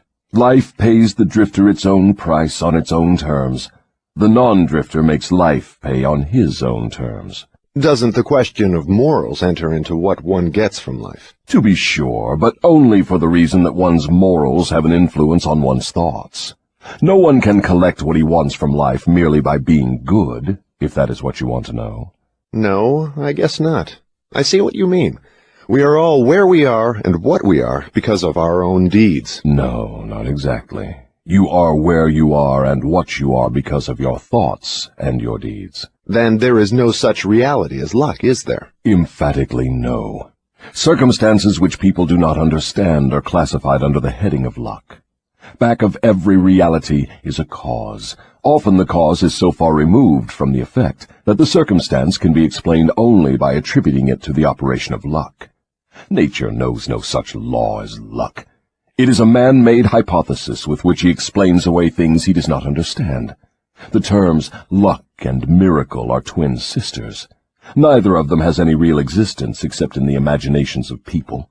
Both are used to explain that which people do not understand. Remember this. Everything having a real existence is capable of proof. Keep this one truth in mind, and you will become a sounder thinker. Which is more important, one's thoughts or one's deeds? All deeds follow thoughts. There can be no deeds without their having first been patterned in thought. Moreover, all thoughts have a tendency to clothe themselves in their physical counterpart. One's dominating thoughts, that is, the thoughts one mixes with the emotions, desire, hope, faith, fear, hate, greed, enthusiasm, not only have a tendency to clothe themselves in their physical equivalent, but they are bound to do so. That reminds me to ask you to tell me more about yourself. Where, in addition to the minds of people, do you dwell and operate? I operate wherever there is something I can control and appropriate. I have already told you I am the negative portion of the electron of matter. I am the explosion in lightning. I am the pain in disease and physical suffering. I am the unseen general in warfare. I am the unknown commissioner of poverty and famine. I am the executioner extraordinary at death. I am the inspirer of lust after the flesh. I am the creator of jealousy and envy and greed. I am the instigator of fear. I am the genius who converts the achievements of men of science into instruments of death. I am the destroyer of harmony in all manner of human relationships. I am the antithesis of justice. I am the driving force in all immorality. I am the stalemate of all good. I am anxiety, suspense, superstition, and insanity. I am the destroyer of hope and faith. I am the inspirer of destructive gossip and scandal. I am the discourager of free and independent thought. In brief, I am the creator of all forms of human misery, the instigator of discouragement and disappointment. And you do not call that cold and cruel? I call that definite and dependable. The world depression broke up the habits of men everywhere and redistributed the sources of opportunity in all walks of life on an unprecedented scale. The drifter's pet alibi, with which he tries to explain away his undesirable position, is his cry that the world has run dry of opportunities. Non-drifters do not wait for opportunity to be placed in their way. They create opportunity to fit their desires and demands of life. Are non-drifters smart enough to avoid the influence of hypnotic rhythm? No one is smart enough to dodge the influence of hypnotic rhythm. One could just as easily avoid the influence of the law of gravity. The law of hypnotic rhythm fixes permanently the dominating thoughts of men, whether they be drifters or non-drifters. There is no reason why a non-drifter would want to avoid the influence of hypnotic rhythm, because that law is favorable to him. It helps him convert his dominating aims, plans, and purposes into their physical replicas. It fixes his habits of thought and makes them permanent. Only the drifter would wish to dodge the influence of hypnotic rhythm. For the better portion of my adult life, I've been a drifter. How did I manage to escape being swept into the whirlpool of hypnotic rhythm? You haven't escaped.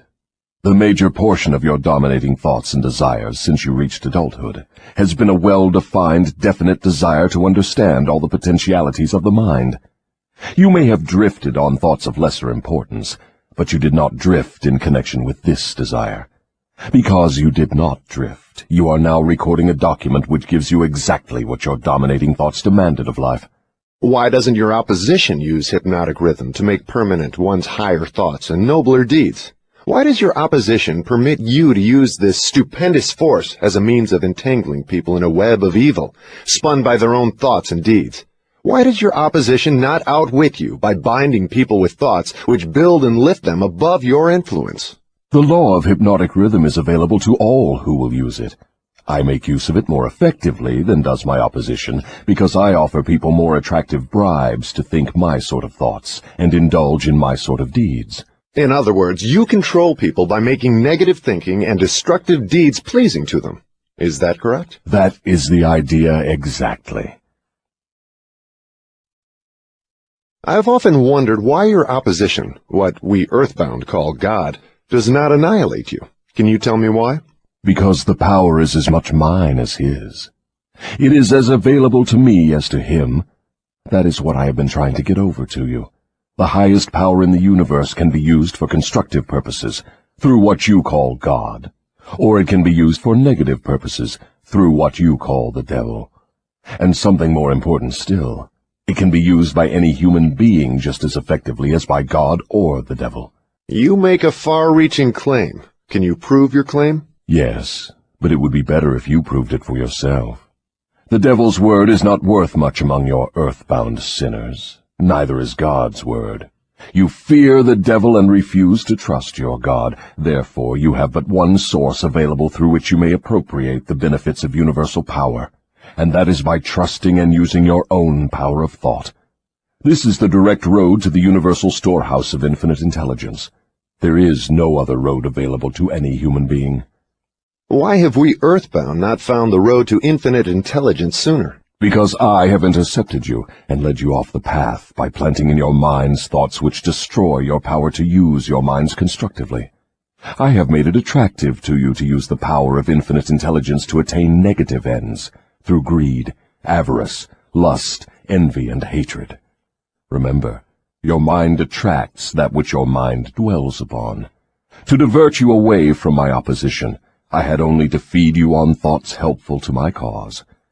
If I understand what you're saying, you're admitting that no human being need fear the devil or worry about how to flatter God. That is it precisely. This admission may put a crimp in my style, but I have the satisfaction of knowing it may also slow down my opposition by sending people direct to the source of all power. In other words, if you cannot control people through negative bribes or fear, then you wish to kick over the entire apple cart and show people how to go around God. Are you by any chance in politics, too? Your technique seems frightfully familiar. Am I in politics? If I am not in politics, who do you believe starts depressions and forces people into wars? Surely you would not lay this at the door of my opposition. As I have already told you, I have allies in all walks of life to help me in connection with all human relationships. Why don't you take over the churches and use them outright in your cause? Do you think I am a fool? Who would keep alive the fear of the devil if I subdued the churches? Who would serve as a decoy to attract the attention of people while I manipulate their minds if I did not have some agency through which to sow the seeds of fear and doubt? The cleverest thing I do is to use the allies of my opposition to keep the fear of hell burning in the minds of people. As long as people fear something, no matter what, I will keep a grip on them. I'm beginning to see your scheme. You use the churches to plant the seed of fear and uncertainty and indefiniteness in the minds of people. These negative states of mind cause people to form the habit of drifting. This habit crystallizes into permanency through the law of hypnotic rhythm. Then the victim is helpless to help himself. Is that right?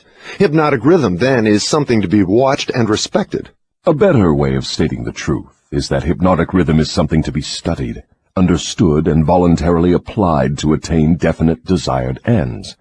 If the force of hypnotic rhythm is not voluntarily applied to attain definite ends, may it be a great danger? Yes, and for the reason that it operates automatically. If it is not consciously applied to attain a desired end, it can, and it will, operate to attain undesired ends. Take this simple illustration of climate, for example. Anyone can see and understand that nature forces every living thing and every element of matter to adjust itself to her climates. In the tropics, she creates trees which bear fruit and reproduce themselves. She forces the trees to adjust themselves to her scorching sun. She forces them to put out leaves suitable for protection against the rays of the sun. These same trees could not survive if removed to the Arctic regions, where nature has established an entirely different climate. In the colder climate, she creates trees which are adjusted to survive and to reproduce themselves, but they could not survive if transplanted in the tropical regions.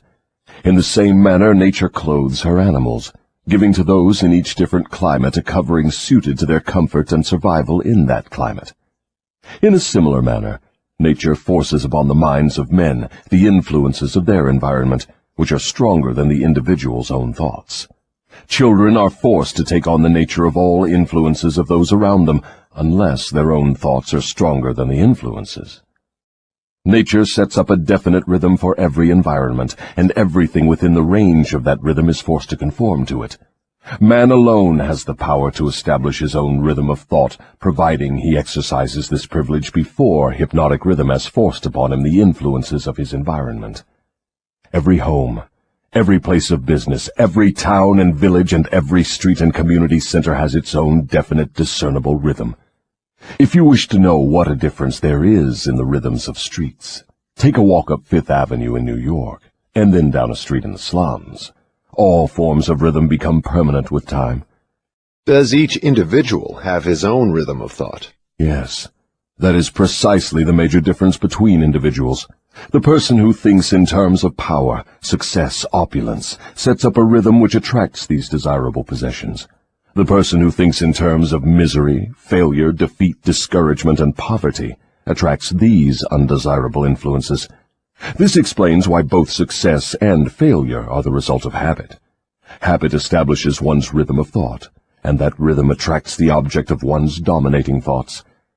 Hypnotic rhythm is something resembling a magnet which attracts things for which it has a magnetic affinity. Is that correct? Yes, that is correct.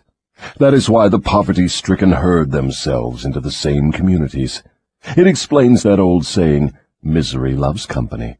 It also explains why people who begin to succeed in any undertaking find that success multiplies with less effort as time goes on. All successful people use hypnotic rhythm, either consciously or unconsciously, by expecting and demanding success. The demand becomes a habit, hypnotic rhythm takes over the habit, and the law of harmonious attraction translates it into its physical equivalent. In other words, if I know what I want from life, demand it, and back my demand by a willingness to pay life's price for what I want, and refuse to accept any substitutes, the law of hypnotic rhythm takes over my desire and helps, by natural and logical means, to transmute it into its physical counterpart. Is that true? That describes the way the law works. Science has established irrefutable evidence that people are what they are because of heredity and environment. They bring over with them at birth a combination of all the physical qualities of all their numberless ancestors. After they arrive here, they reach the age of self-consciousness, and from there on, they shape their own personalities and more or less fix their own earthly destinations as the result of the environmental influences to which they are subjected, especially the influences which control them during early childhood. These two facts have been so well established, there's no room for any intelligent person to question them. How can hypnotic rhythm change the nature of a physical body, which is a combination of thousands of ancestors who have lived and died before one is born? How can hypnotic rhythm change the influence of one's environment? People who are born in poverty and ignorance have a strong tendency to remain poverty-stricken and ignorant all through life. What, if anything, can hypnotic rhythm do about this?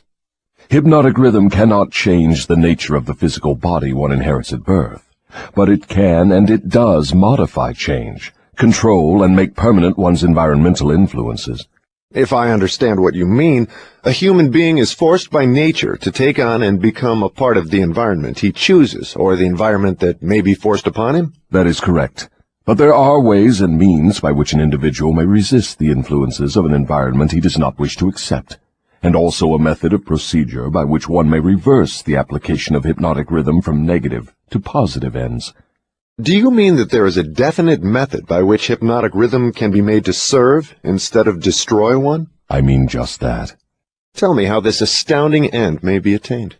For my description to be of any practical value, it will be necessarily lengthy, because it will have to cover 7 principles of psychology, which must be understood and applied by all who use hypnotic rhythm to aid them in forcing life to yield that which they want. Then break your description into 7 parts, each giving a detailed analysis of one of the 7 principles with simple instructions for its practical application. Your Majesty will now proceed to unfold the secrets of the 7 principles through which human beings may force life to provide them with spiritual, mental, and physical freedom. Do not be sparing in your description of these principles. I want a complete illustration of how the principles may be used by anyone who chooses to use them. Tell us all you know about the principle of definiteness of purpose. If you go through with this mad idea of publishing my confession, you will open the gates of hell and turn loose all the precious souls I have collected back down through the ages. You will deprive me of souls yet unborn. You will release from my bondage millions now living. Stop, I beg of you. Open up. Let's hear what you have to say about the principle of definiteness of purpose. You are pouring water on the fires of hell, but the responsibility is yours, not mine. I may as well tell you that any human being who can be definite in his aims and plans can make life hand over whatever is wanted. That is a broad claim, Your Majesty. Do you wish to tone it down a bit? Tone it down? No, I wish to tone it up. When you hear what I now have to say, you will understand why the principle of definiteness is so important. My opposition uses a clever little trick to cheat me of my control over people. The opposition knows that definiteness of purpose closes the door of one's mind so tightly against me that I cannot break through unless I can induce one to form the habit of drifting. Why doesn't your opposition give your secret to all people by telling them to avoid you through definiteness of purpose? You have already admitted that 2 out of every 100 people belong to your opposition. Because I am more clever than my opposition. I draw people away from definiteness with my promises. You see, I control more people than my opposition because I am a better salesman and a better showman. I attract people by feeding them liberally of the thought habits in which they like to indulge. Is definiteness of purpose something with which one must be born, or may it be acquired? Everyone, as I have told you before, is born with the privilege of being definite, but 98 out of every 100 people lose this privilege by sleeping on it. The privilege of definiteness can be maintained only by adopting it as a policy by which one is guided in all the affairs of life. Oh, I see. One takes advantage of the principle of definiteness, just as one may build a strong physical body, through constant, systematic use. Is that it? You have stated the truth clearly and accurately. Now I think we are getting somewhere, Your Majesty. We have at long last found the starting point from which all who become self-determining in life must take off. We have discovered from your astounding confession that your greatest asset is man's lack of caution, which enables you to lead him into the jungle of indefiniteness through simple bribes. We have learned, beyond the question of doubt, that anyone who adopts definiteness of purpose as a policy and uses it in all of his daily experiences cannot be induced to form the habit of drifting. Without the aid of the drifting habit, you are powerless to attract people through promises. Is this correct? I couldn't have stated the truth more clearly myself. Go ahead now and describe how people neglect their privilege of being free and self-determining through indefiniteness and drifting. I have already made brief reference to this principle, but I will now go into more minute details as to how the principle works. I shall have to begin at the time of birth. When a child is born, it brings with it nothing but a physical body representing the evolutionary results of millions of years of ancestry. Its mind is a total blank. When the child reaches the age of consciousness and begins to recognize the objects of its surroundings, it begins also to imitate others. Imitation becomes a fixed habit. Naturally, the child imitates, first of all, its parents. Then it begins to imitate its other relatives and daily associates, including its religious instructors and school teachers. The imitation extends not merely to physical expression, but also to thought expression. If a child's parents fear me and express that fear within range of the child's hearing, the child picks up the fear through the habit of imitation and stores it away as part of its subconscious stock of beliefs. If the child's religious instructor expresses any form of fear of me, and they all do in one form or another, that fear is added to the similar fear passed to the child by its parents, and the two forms of negative imitation are stored away in the subconscious mind to be drawn upon and used by me later in life. In a similar way, the child learns by imitation to limit its power of thought by filling its mind with envy, hatred, greed, lust, revenge, and all the other negative impulses of thought which destroy all possibility of definiteness. Meanwhile, I move in and induce the child to drift until I bind its mind through hypnotic rhythm. Am I to understand from your remarks that you have to gain control of people while they are very young, or lose your opportunity at them altogether? I prefer to claim them before they come into possession of their own minds. Once any person learns the power of his own thoughts, he becomes positive and difficult to subdue. As a matter of fact, I cannot control any human being who discovers and uses the principle of definiteness. Is the habit of definiteness a permanent protection against your control? No, not by any means. Definiteness closes the door of one's mind to me only as long as that person follows the principle as a matter of policy. Once any person hesitates, procrastinates, or becomes indefinite about anything, he is just one step removed from my control. What has definiteness to do with one's material circumstances? I want to know if one may acquire power through definiteness of purpose without inviting destruction through the law of compensation.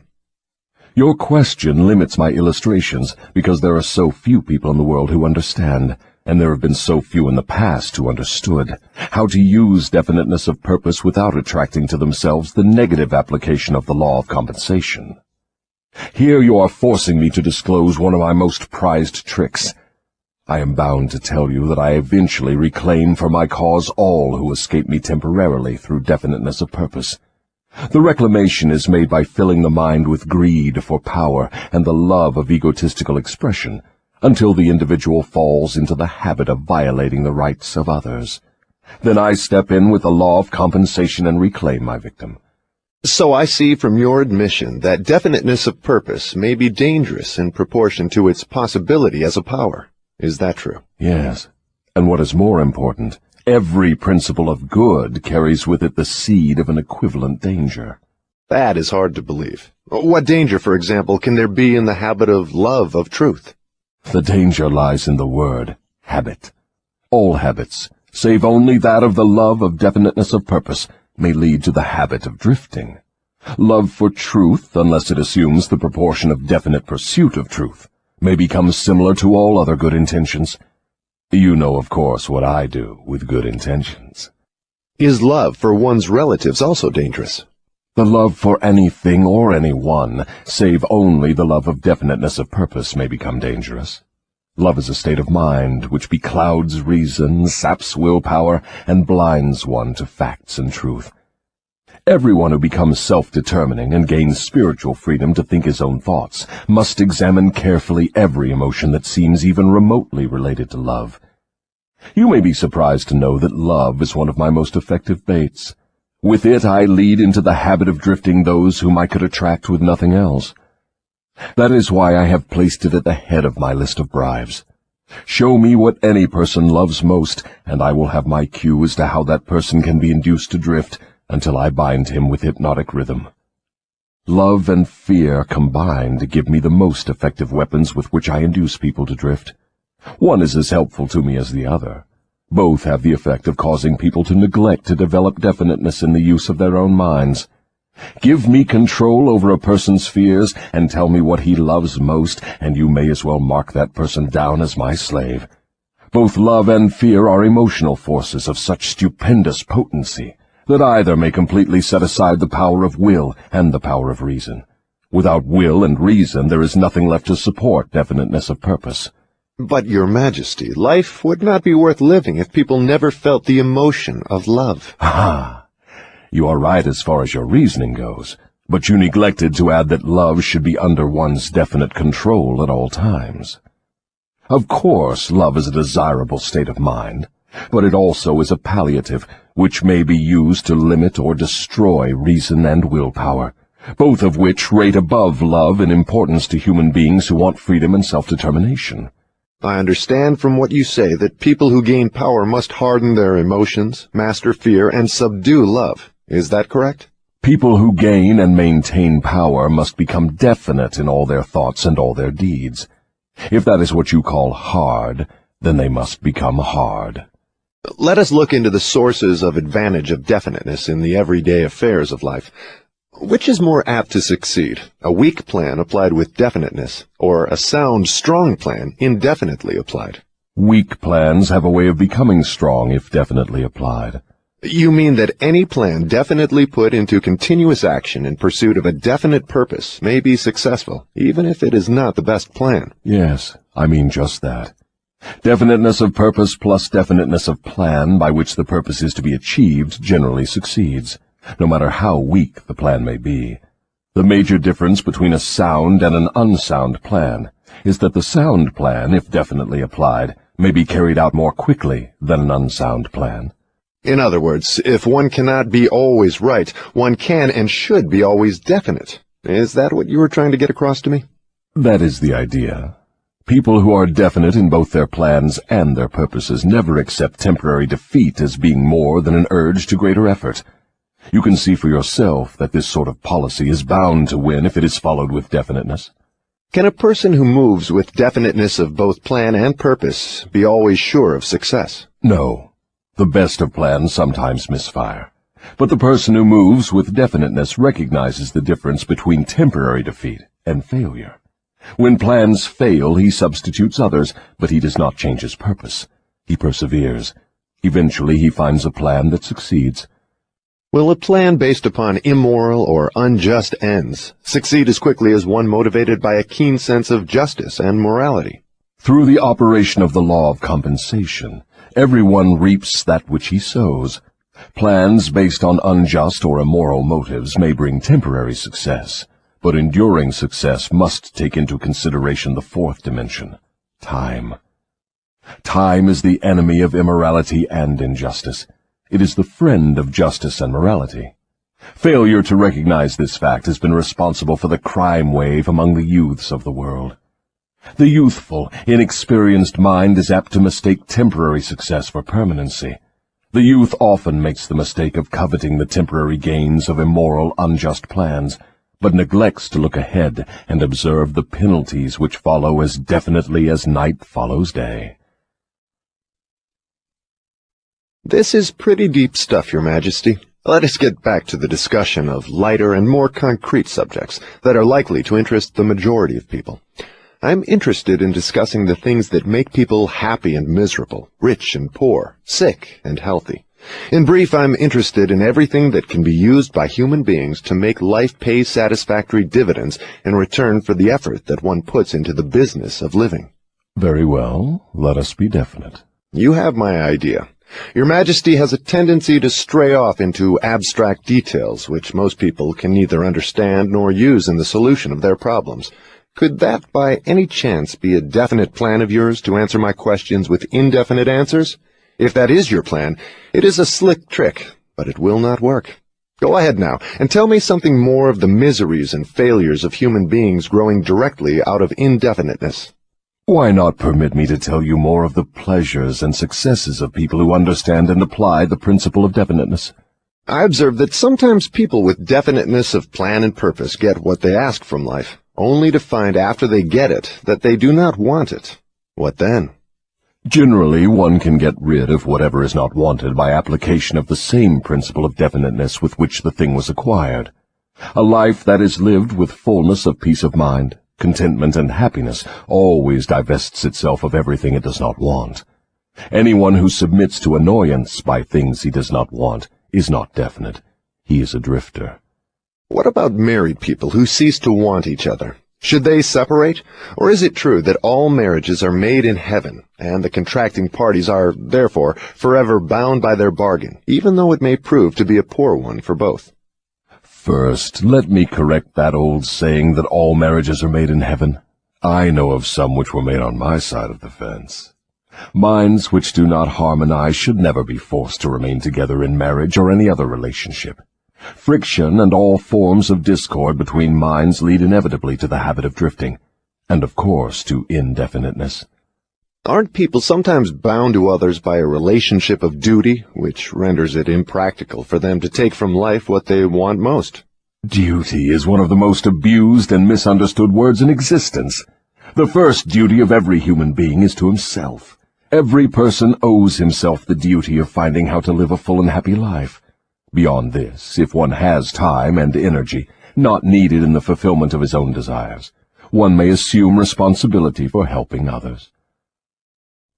Isn't that a selfish attitude? And isn't selfishness one of the causes of failure to find happiness? I stand by my statement that there is no higher duty than that which one owes himself. Doesn't a child owe something in the way of duty to its parents, who gave it life and sustenance during its periods of helplessness? Not at all. It is just the other way round. Parents owe their children everything they can give them in the way of knowledge. Beyond that, parents often spoil instead of helping their offspring by a false sense of duty, which prompts them to indulge their children instead of forcing them to seek and gain knowledge at first hand. I see what you mean. Your theory is that too much help thrust upon the youth encourages him to drift and become indefinite in all things. You believe that necessity is a teacher of great sagacity, that defeat carries with it an equivalent virtue, that unearned gifts of every nature may become a curse instead of a blessing. Is that correct? You have stated my philosophy perfectly. My belief is not theory, it is fact. Then you do not advocate prayer as a means of gaining desirable ends. On the contrary, I do advocate prayer, but not the sort of prayer that consists of empty, begging, meaningless words. The sort of prayer against which I am helpless is the prayer of definiteness of purpose. I never thought of definiteness of purpose as being a prayer. How can it be? Definiteness is in effect the only sort of prayer upon which one can rely. It places one in the way of using hypnotic rhythm to attain definite ends, by the mere act of appropriating it from the great universal storehouse of infinite intelligence. The appropriation, in case you are interested, takes place through definiteness of purpose, persistently pursued. Why do the majority of prayers fail? They don't. All prayers bring that for which one prays. But you just said that definiteness of purpose is the only sort of prayer upon which one can rely. Now you say that all prayers bring results. What do you mean? There is nothing inconsistent about it. The majority of people who pray go to prayer only after everything else fails them. Naturally, they go with their minds filled with fear that the prayers will not be answered. Well, their fears are realized. The person who goes to prayer with definiteness of purpose and faith in the attainment of that purpose puts into motion the laws of nature, which transmute one's dominating desires into their physical equivalent. That is all there is to prayer. One form of prayer is negative and brings only negative results. One form is positive and brings definite positive results. Could anything be more simple? People who whine and beg God to assume responsibility for all their troubles and provide them with all the necessities and luxuries of life are too lazy to create what they want and translate it into existence through the power of their own minds. When you hear a person praying for something that he should procure through his own efforts, you may be sure you are listening to a drifter. Infinite intelligence favors only those who understand and adapt themselves to her laws. She makes no discrimination because of fine character or pleasing personality. These things help people negotiate their way through life more harmoniously with one another. But the source from which prayer is answered is not impressed by fine feathers. Nature's law is, know what you want, adapt yourself to my laws, and you shall have it. Does that harmonize with the teachings of Christ? Perfectly. Also, it harmonizes with the teachings of all truly great philosophers. Is your theory of definiteness in harmony with the philosophy of man of science? Definiteness is the major difference between a scientist and a drifter. Through the principle of definiteness of purpose and plan, the scientist forces nature to hand over her most profound secrets.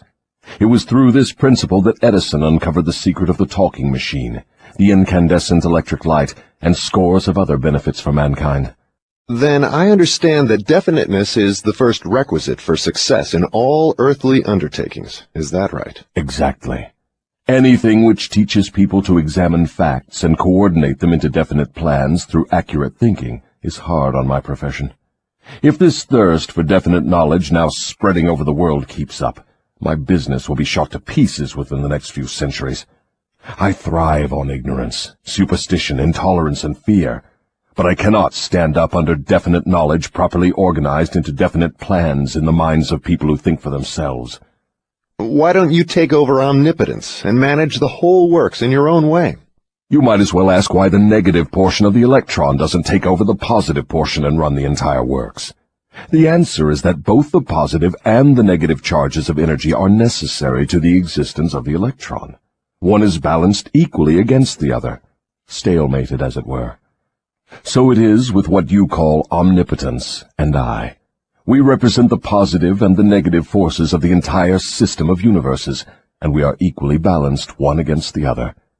If this power of balance were shifted the slightest degree, the whole system of universes would become quickly reduced to a mass of inert matter. Now you know why I cannot take over the whole show and run it my way. If what you say is true, you have exactly the same power as omnipotence. Is that true? That is correct. My opposition, you call it omnipotence, expresses itself through the forces which you call good, the positive forces of nature. I express myself through the forces you call bad, the negative forces. Both good and bad are coincidental with existence. One is as important as the other. Then the doctrine of predestination is sound. People are born to success or failure, misery or happiness, to be good or bad, and they have nothing to do with this, nor can they modify their natures. Is that your claim? Emphatically not. Every human being has a wide range of choice in both his thoughts and his deeds. Every human being can use his brain for the reception and the expression of positive thoughts, or he can use it for the expression of negative thoughts. His choice in this important matter shapes his entire life. From what you have said, I gather the idea that human beings have more freedom of expression than either you or your opposition. Is that correct? That is true. Omnipotence and I are bound by immutable laws of nature. We cannot express ourselves in any manner not conforming to these laws. Then it is true that man has rights and privileges not available to either omnipotence or the devil. Is that the truth? Yes, that is true. But you might well have added that man is not yet fully awakened to the realization of this potential power. Man still regards himself as something resembling the worms in the dust. when in reality he has more power than all other living things combined. Definiteness of purpose seems to be a panacea for all evils of man. Not that, perhaps, but you may be sure no one ever will become self-determining without it. Why aren't children taught definiteness of purpose in the public schools? For the reason that there is no definite plan or purpose behind any of the school curricula. Children are sent to school to make credits and to learn how to memorize, not to learn what they want of life. What good is a school credit if one cannot convert it into the material and spiritual needs of life? I am only a devil, not an unwinder of riddles. I deduce from all you say that neither the schools nor the churches prepare the youths of the world with a practical working knowledge of their own minds. Is anything of more importance to a human being than an understanding of the forces and circumstances which influence his own mind? The only thing of enduring value to any human being is a working knowledge of his own mind. The churches do not permit a person to inquire into the possibilities of his own mind, and the schools do not recognize that such a thing as a mind exists. Aren't you a little hard on the schools and the churches? No, I am merely describing them as they are, without bias or prejudice. Aren't the schools and the churches your bitter enemies? Their leaders may think they are, but I am impressed only by facts. The truth is this, if you must know it. The churches are my most helpful allies, and the schools run the churches a close second. On what specific or general grounds do you make this claim? On the grounds that both the churches and the schools help me to convert people to the habit of drifting. Do you realize that your charge is substantially a sweeping indictment of the two institutions of major importance which have been responsible for civilization in its present form? Do I realize it? Man alive, I gloat over it. If the schools and churches had taught people how to think for themselves, where would I be now? This confession of yours will disillusion millions of people whose only hope for salvation is in their churches. Isn't that a cruel thing to do to them? Wouldn't most people be better off living in the bliss of ignorance than to know the truth about you? What do you mean by the term salvation? From what are people being saved? The only form of enduring salvation that is worth a green fig to any human being is that which comes from recognition of the power of his own mind. Ignorance and fear are the only enemies from which men need salvation. You seem to hold nothing sacred. You are wrong. I hold sacred the one thing which is my master, the one thing I fear. What is that? The power of independent thought backed by definiteness of purpose. Then you do not have many people to fear. Only 2 out of every 100, to be exact. I control all others. Let's give the churches a rest and get back to the public schools. Your confession has shown clearly that you thrive and perpetuate yourself from one generation to another by the clever trick of taking over the minds of children before they have the chance to learn how to use their minds. I wish to know what is wrong with a public school system that permits the devil to control so many people. I wish to know also what can be done to the established system of teaching that will ensure all children the opportunity to learn, first, that they have minds, and second, how to use those minds to bring spiritual and economic freedom. I am putting the question to you definitely enough, and since you have stressed the importance of definiteness of purpose, I am here and now putting you on notice that your answer to my question must be definite. Wait a moment while I catch my breath. You have given me quite an order. It seems strange that you would come to the devil to learn how to live. I should think you would go to my opposition. Why don't you? Your Majesty, it is you who are on trial here, not I. I want the truth, and I am not particular as to the source from which I get it. There is something radically wrong with the system of education that has given us a balance sheet with life that shows us hopelessly in the red and groping for the road to self-determination as if we were so many animals lost in the jungle. I want to know 2 things about this system. First, what is the major weakness of the system? Second, how can this weakness be eliminated? The floor is yours again. Please, stick to the question and stop trying to decoy me into the discussion of deep abstract subjects. That's definite, is it not? You leave me no choice but that of direct answer. To begin with, the public school system approaches the subject of education from the wrong angle. The school system endeavors to teach children to memorize facts, instead of teaching them how to use their own minds. Is that all that is wrong with the system? Oh no, that is only the beginning.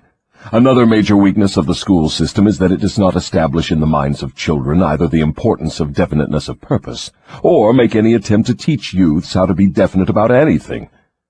The major object of all schooling is to force the students to cram their memories with facts, instead of teaching them how to organize and make practical use of facts. This cramming system centers the attention of students on the accumulation of credits, but overlooks the important question of how to use knowledge in the practical affairs of life. This system turns out graduates whose names are inscribed upon parchment certificates, but whose minds are empty of self-determination. The school system got off to a bad start at the beginning. The schools began as institutions of higher learning, operated entirely for the select few whose wealth and family entitled them to education. Thus, the entire school system was evolved by beginning at the top and working back down to the bottom.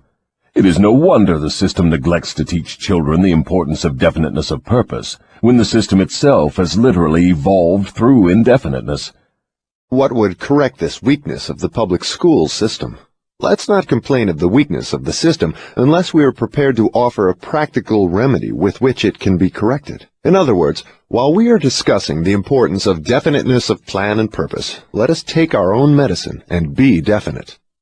Why don't you lay off the schools and churches and save yourself plenty of trouble? Don't you know that you are poking your nose into the affairs of the two forces that control the world? Suppose you do show up the schools and the churches as being weak and inadequate for the needs of human beings. What then?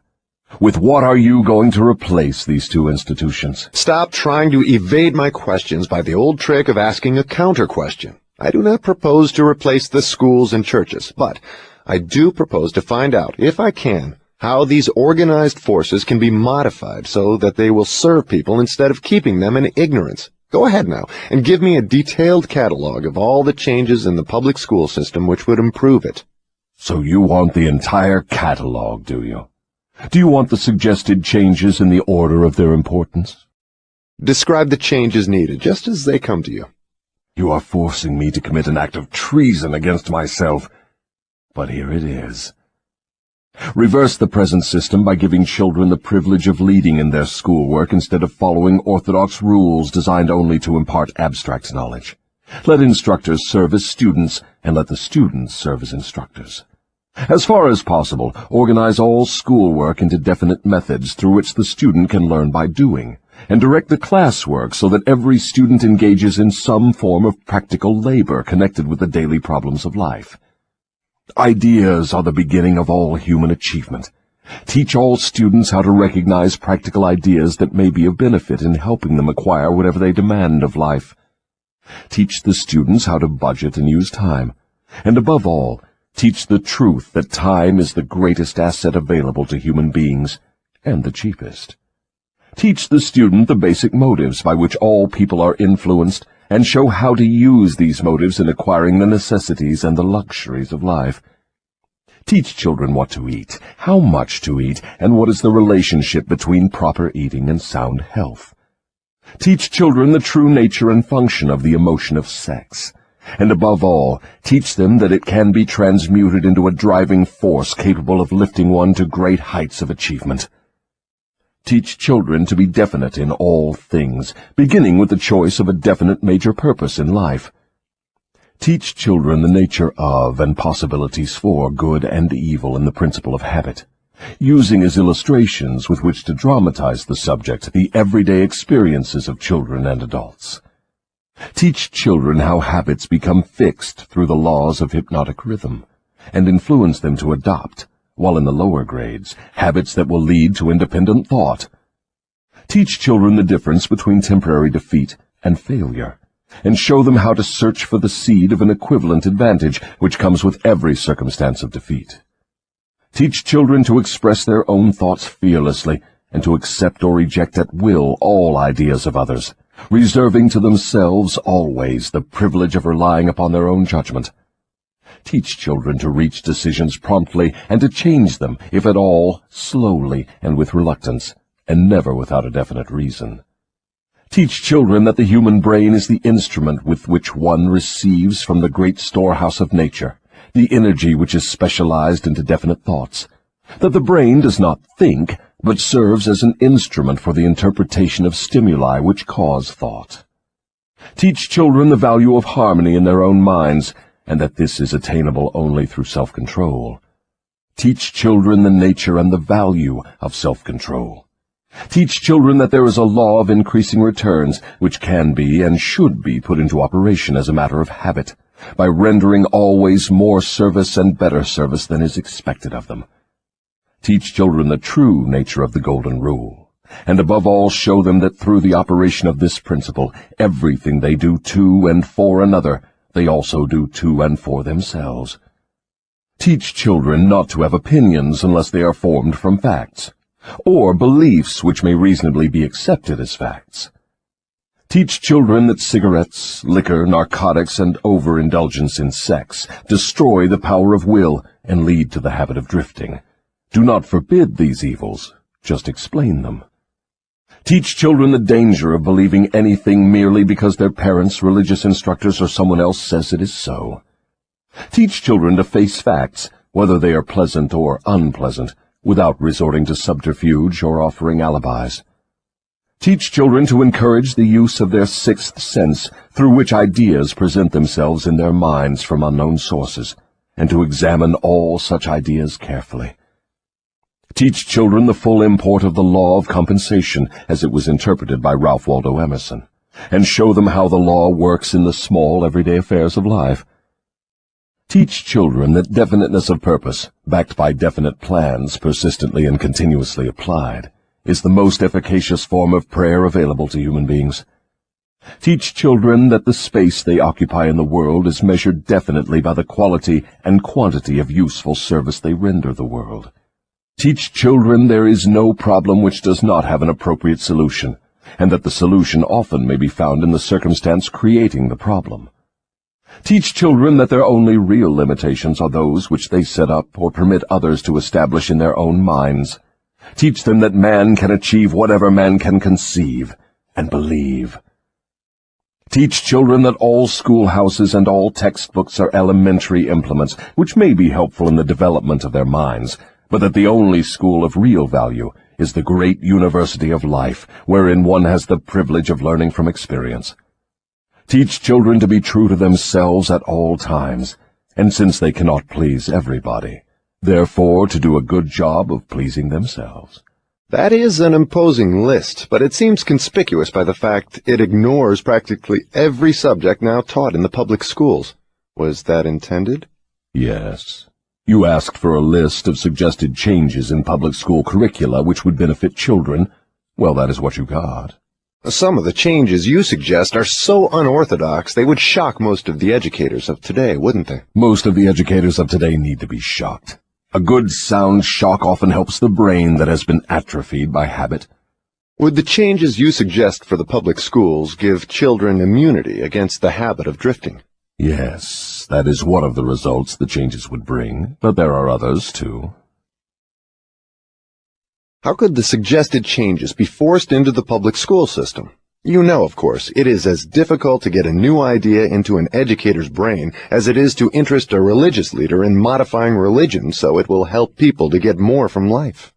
The quickest and surest way to force practical ideas into the public schools is to first introduce the ideas through private schools and establish such a demand for their use that public school officials will be compelled to employ them.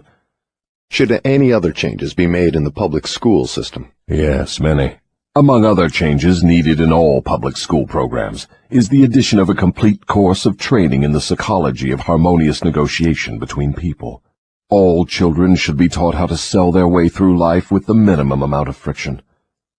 Every public school should teach the principles of individual achievement through which one may attain to a position of financial independence. Classes should be abolished altogether. They should be replaced by the round table or conference system, such as businessmen employ.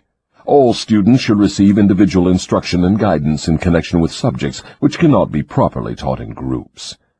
Every school should have an auxiliary group of instructors consisting of business and professional people, scientists, artists, engineers, and newspapermen, each of whom would impart to all the students a practical working knowledge of his own profession, business, or occupation. This instruction should be conducted through the conference system to save the time of the instructors. What you have suggested is, in effect, an auxiliary system of instruction that would give all school children a working knowledge of the practical affairs of life, direct from the original source. Is that the idea? You've stated it correctly. Let us dismiss the public school system and go back to the churches for a moment. All my life, I have heard clergymen preaching against sin and warning sinners to beware and repent so they could be saved, but I've never heard any of them tell me what sin is. Will you give me some light on this subject? Sin is anything one does or thinks which causes one to be unhappy.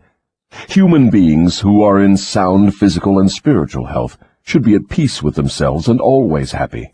Any form of mental or physical misery indicates the presence of sin. Name some of the common forms of sin. It is a sin to overeat, because that leads to ill health and misery. It is a sin to overindulge in sex, because that breaks down one's willpower and leads to the habit of drifting.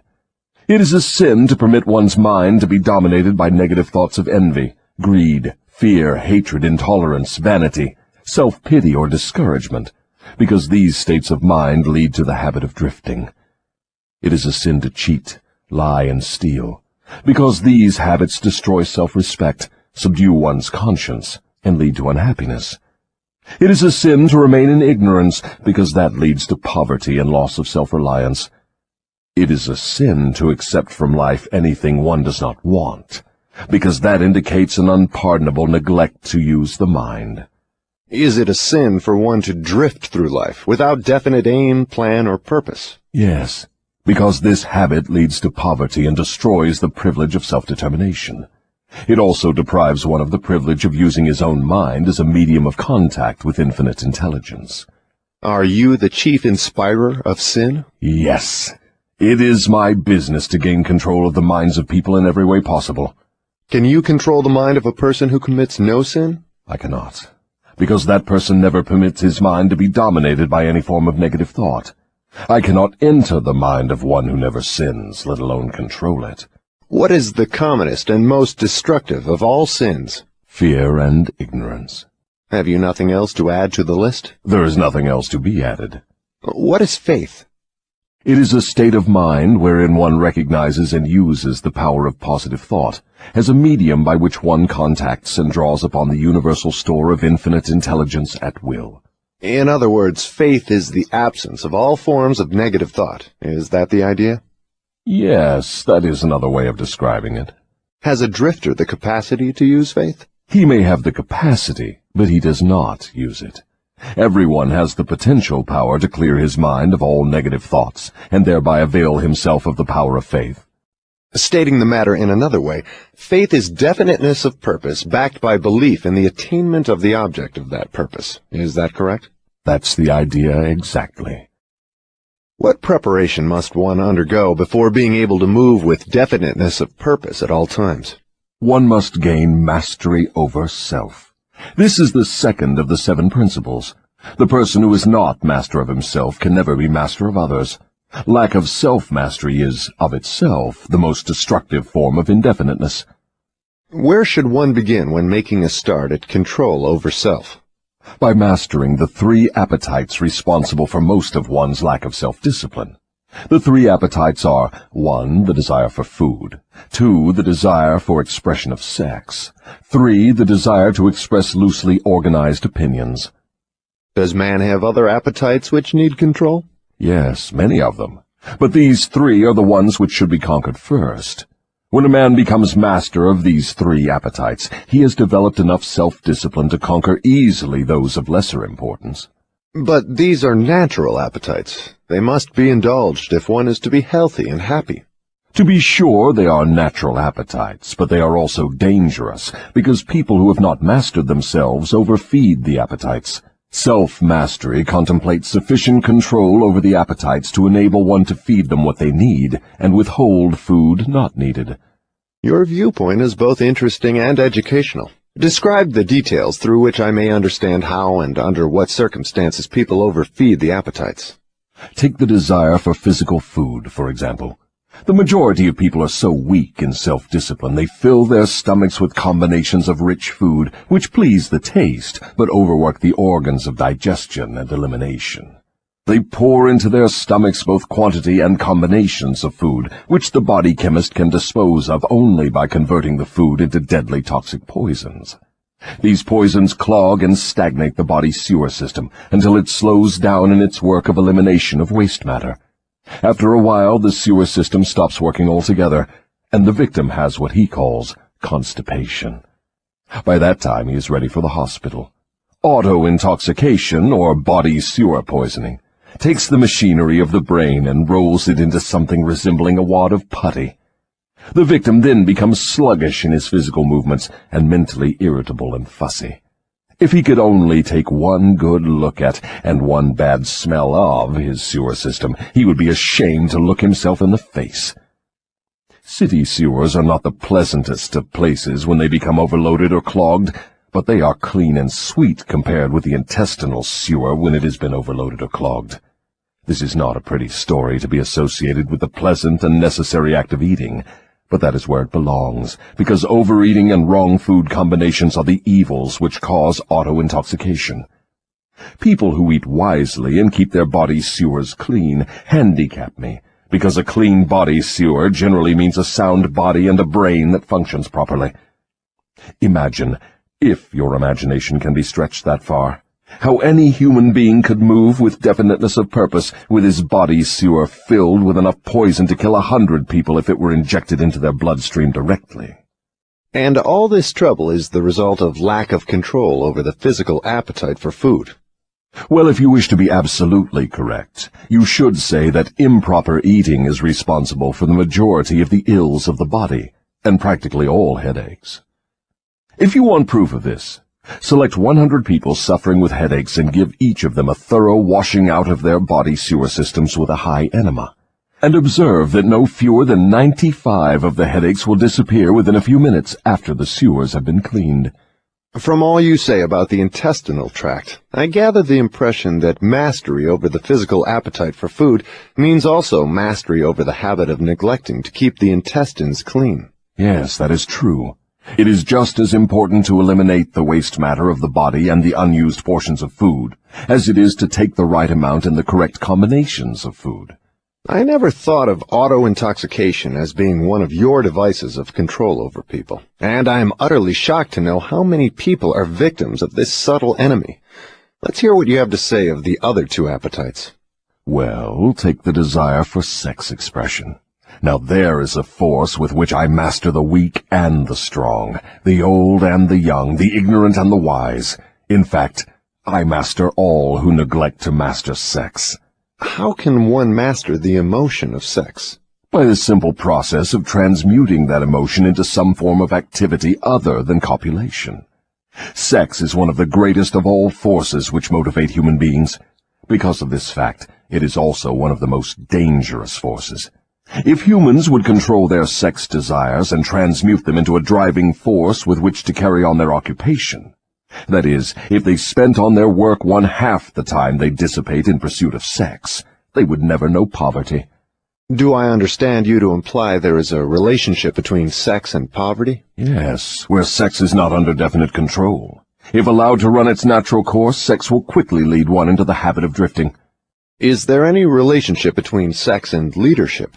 Yes, all great leaders in every walk of life are highly sexed, but they follow the habit of controlling their sex desires, switching them into a driving force behind their occupation.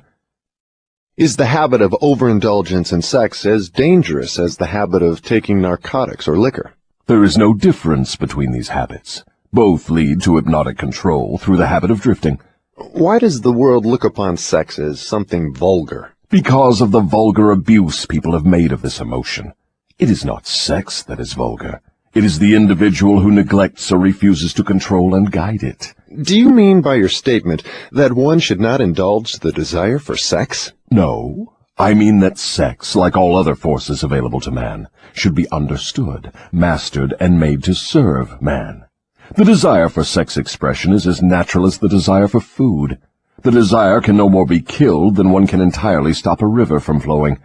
If the emotion of sex is shut off from the natural mode of expression, it will break out in some other, less desirable form, just as a river will, if dammed, break through and flow around the dam.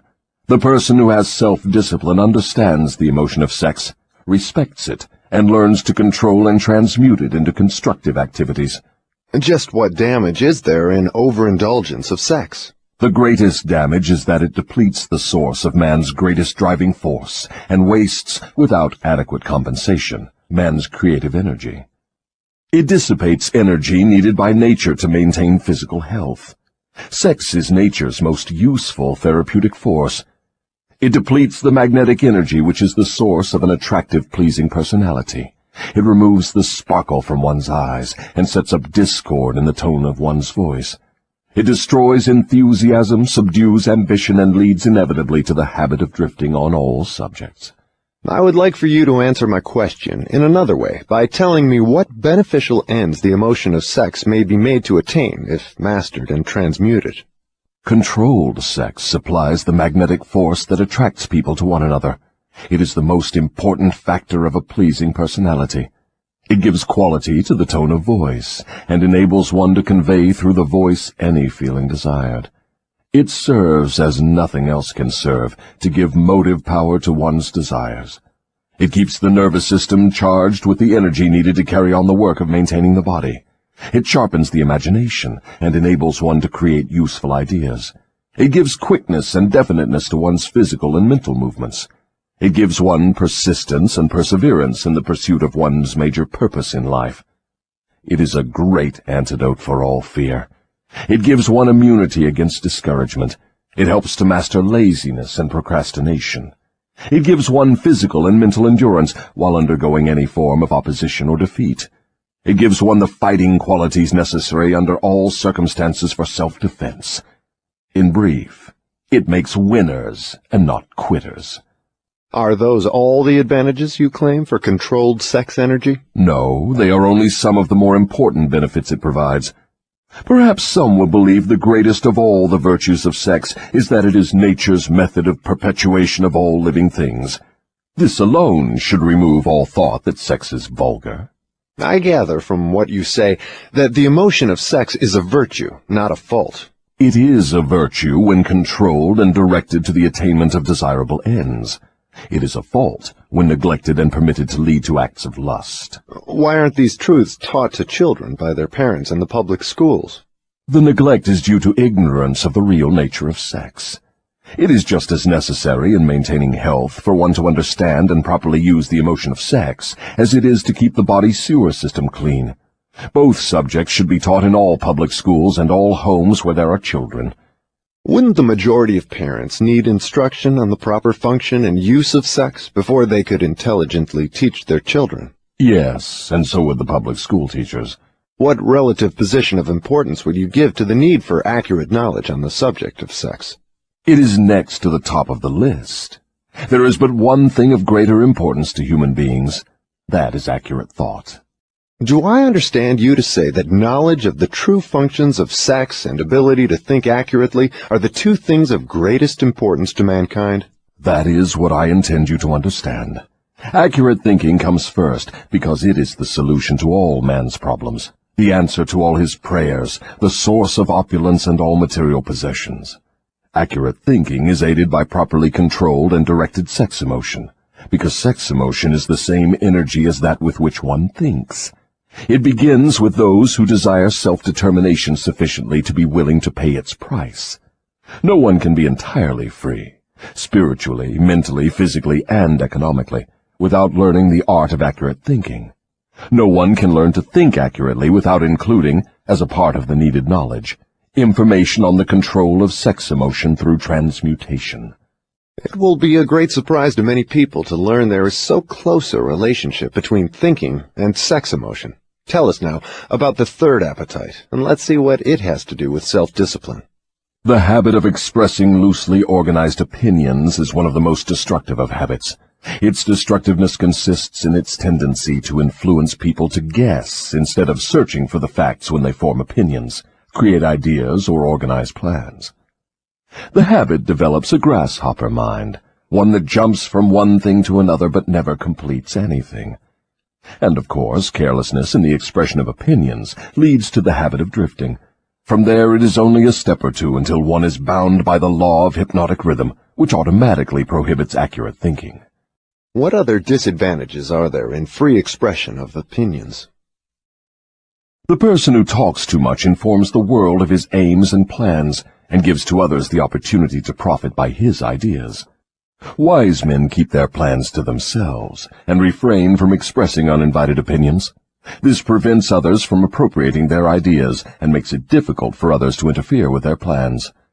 Why do so many people indulge in the habit of expressing uninvited opinions?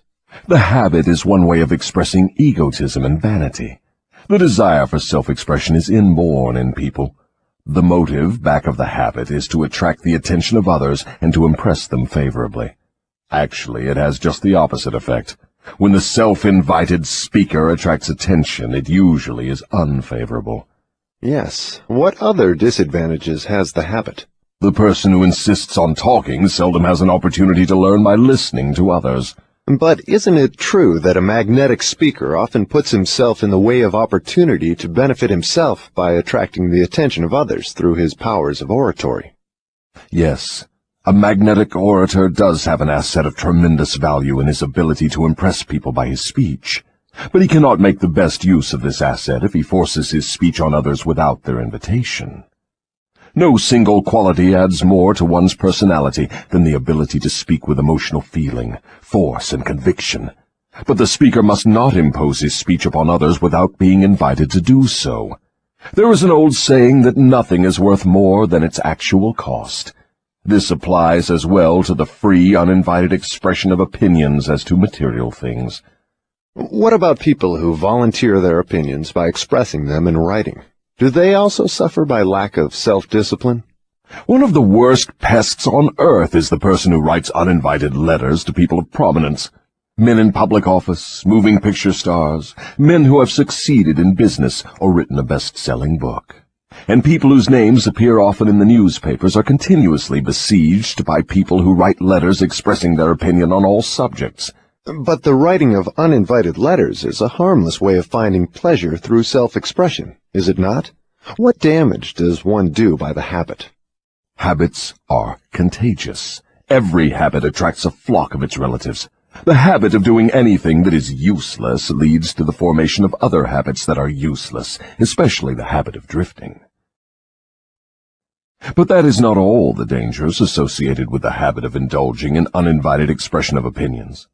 The habit creates enemies and places in their hands dangerous weapons by which they may do great injury to the one who indulges in it.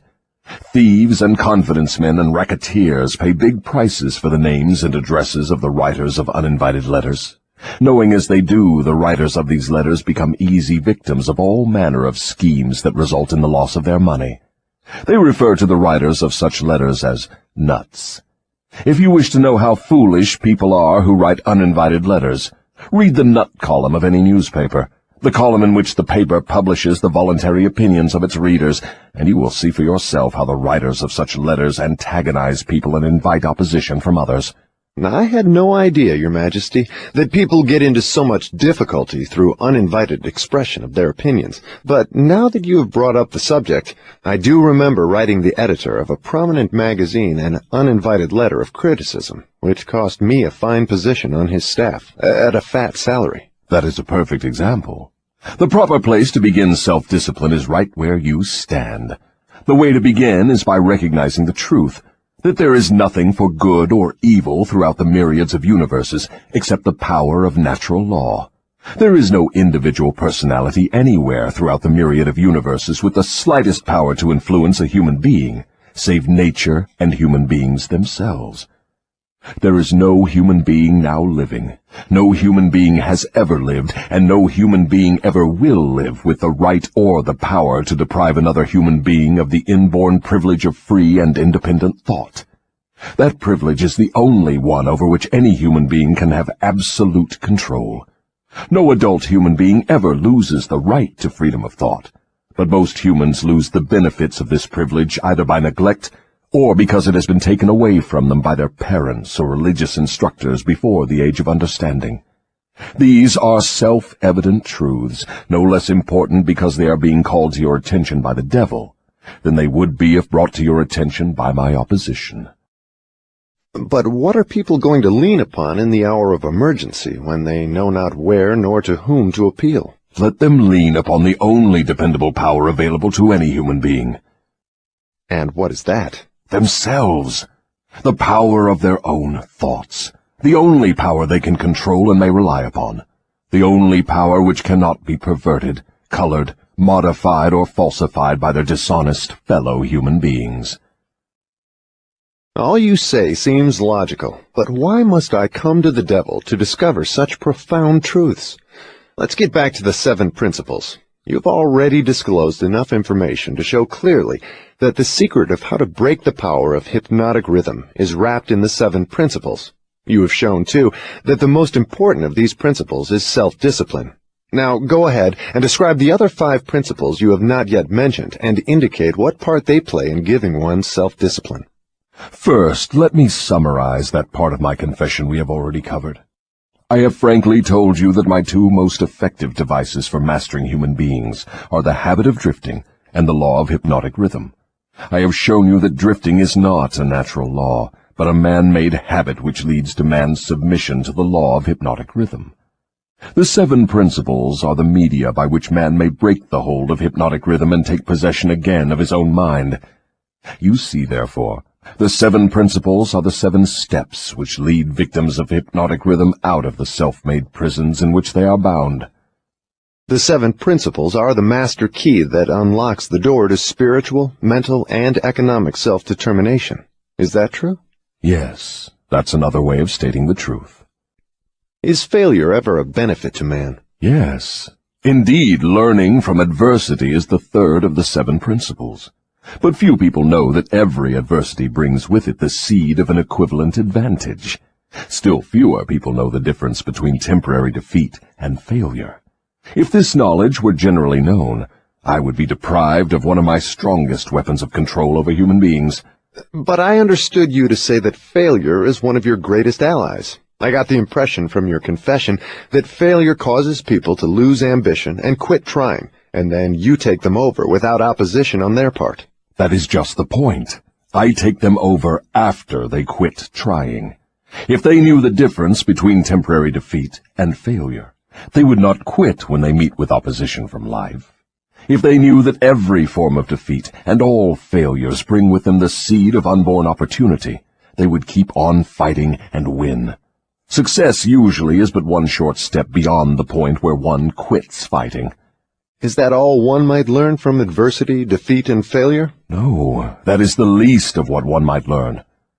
I hate to tell you this, but failure often serves as a blessing in disguise because it breaks the grip of hypnotic rhythm and frees the mind for a fresh start. Now we are getting somewhere. So, you have confessed at long last that even nature's law of hypnotic rhythm can be, and often is, annulled by nature herself. Is that correct? No, that is not stating the matter accurately.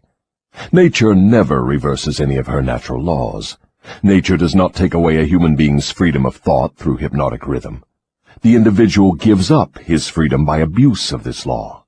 If a man jumped from a tree and was killed by the sudden impact of his body with the earth, through the law of gravity, you wouldn't say nature murdered him, would you? You would say the man neglected to relate himself properly to the law of gravity. I'm beginning to see. The law of hypnotic rhythm is capable of both negative and positive application. It may drag one down to slavery through loss of the privilege of freedom of thought, or it may help one rise to great heights of achievement through the free use of thought, depending on how the individual relates himself to the law. Is that correct? Now you have it right. But what about failure? One does not fail intentionally with purpose aforethought. No one encourages temporary defeat. These are circumstances over which the individual often has no control whatsoever. How, then, can it be said that nature does not take away one's freedom of thought when failure destroys ambition, willpower, and the self-confidence essential to make a fresh start? Failure is a man-made circumstance. It is never real until it has been accepted by man as permanent. Stating it another way, Failure is a state of mind. Therefore, it is something an individual can control until he neglects to exercise this privilege. Nature does not force people to fail, but nature does impose her law of hypnotic rhythm upon all minds, and through this law gives permanency to the thoughts which dominate those minds. In other words, failure thoughts are taken over by the law of hypnotic rhythm and made permanent if the individual accepts any circumstances as being permanent failure. That same law just as readily takes over and makes permanent thoughts of success. What part, then, does failure play in helping an individual break the grip of hypnotic rhythm after that law has been fastened upon his mind? Failure brings a climax in which one has the privilege of clearing his mind of fear and making a new start in another direction. Failure proves conclusively that something is wrong with one's aims or the plans by which the object of these aims is sought. Failure is the dead end of the habit path one has been following, and when it is reached, it forces one to leave that path and take up another, thereby creating a new rhythm. But failure does more than this. It gives an individual an opportunity to test himself, wherein he may learn how much willpower he possesses.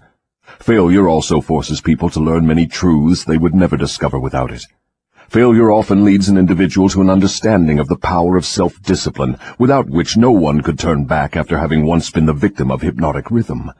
Study the lives of all people who achieve outstanding success in any calling, and observe with profit that their success is usually in exact ratio to their experiences of defeat before succeeding. Is this all you have to say of the advantages of failure? No, I have barely begun. If you want the real significance of adversity, failure, defeat, and all other experiences which break up a human being's habits and force him to form new habits, watch nature at her work. Nature uses illness to break the physical rhythm of the body when the cells and organs become improperly related. She uses economic depressions to break the rhythm of mass thought when great numbers of people become improperly related, through business, social, and political activities. And she uses failure to break the rhythm of negative thought when an individual becomes improperly related to himself in his own mind. Observe carefully, and you will see that everywhere in nature there is always at work a natural law which gives eternal change to all matter, all energy, and to the power of thought. The only permanent thing in the universe is change, eternal, inexorable change, through which every atom of matter and every unit of energy has the opportunity to properly relate itself to all other units of matter and energy. And every human being has the opportunity and the privilege of properly relating himself to all other human beings, no matter how many mistakes he makes, or how many times or in what ways he may be defeated.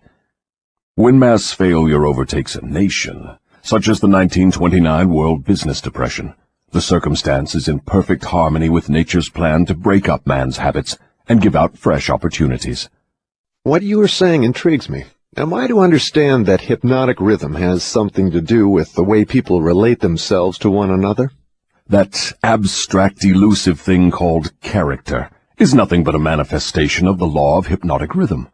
Therefore, when speaking of one's character, it would be proper to say his thought habits have been crystallized into a positive or a negative personality. Through hypnotic rhythm, one is good or bad because of the knitting together of his thoughts and deeds through hypnotic rhythm.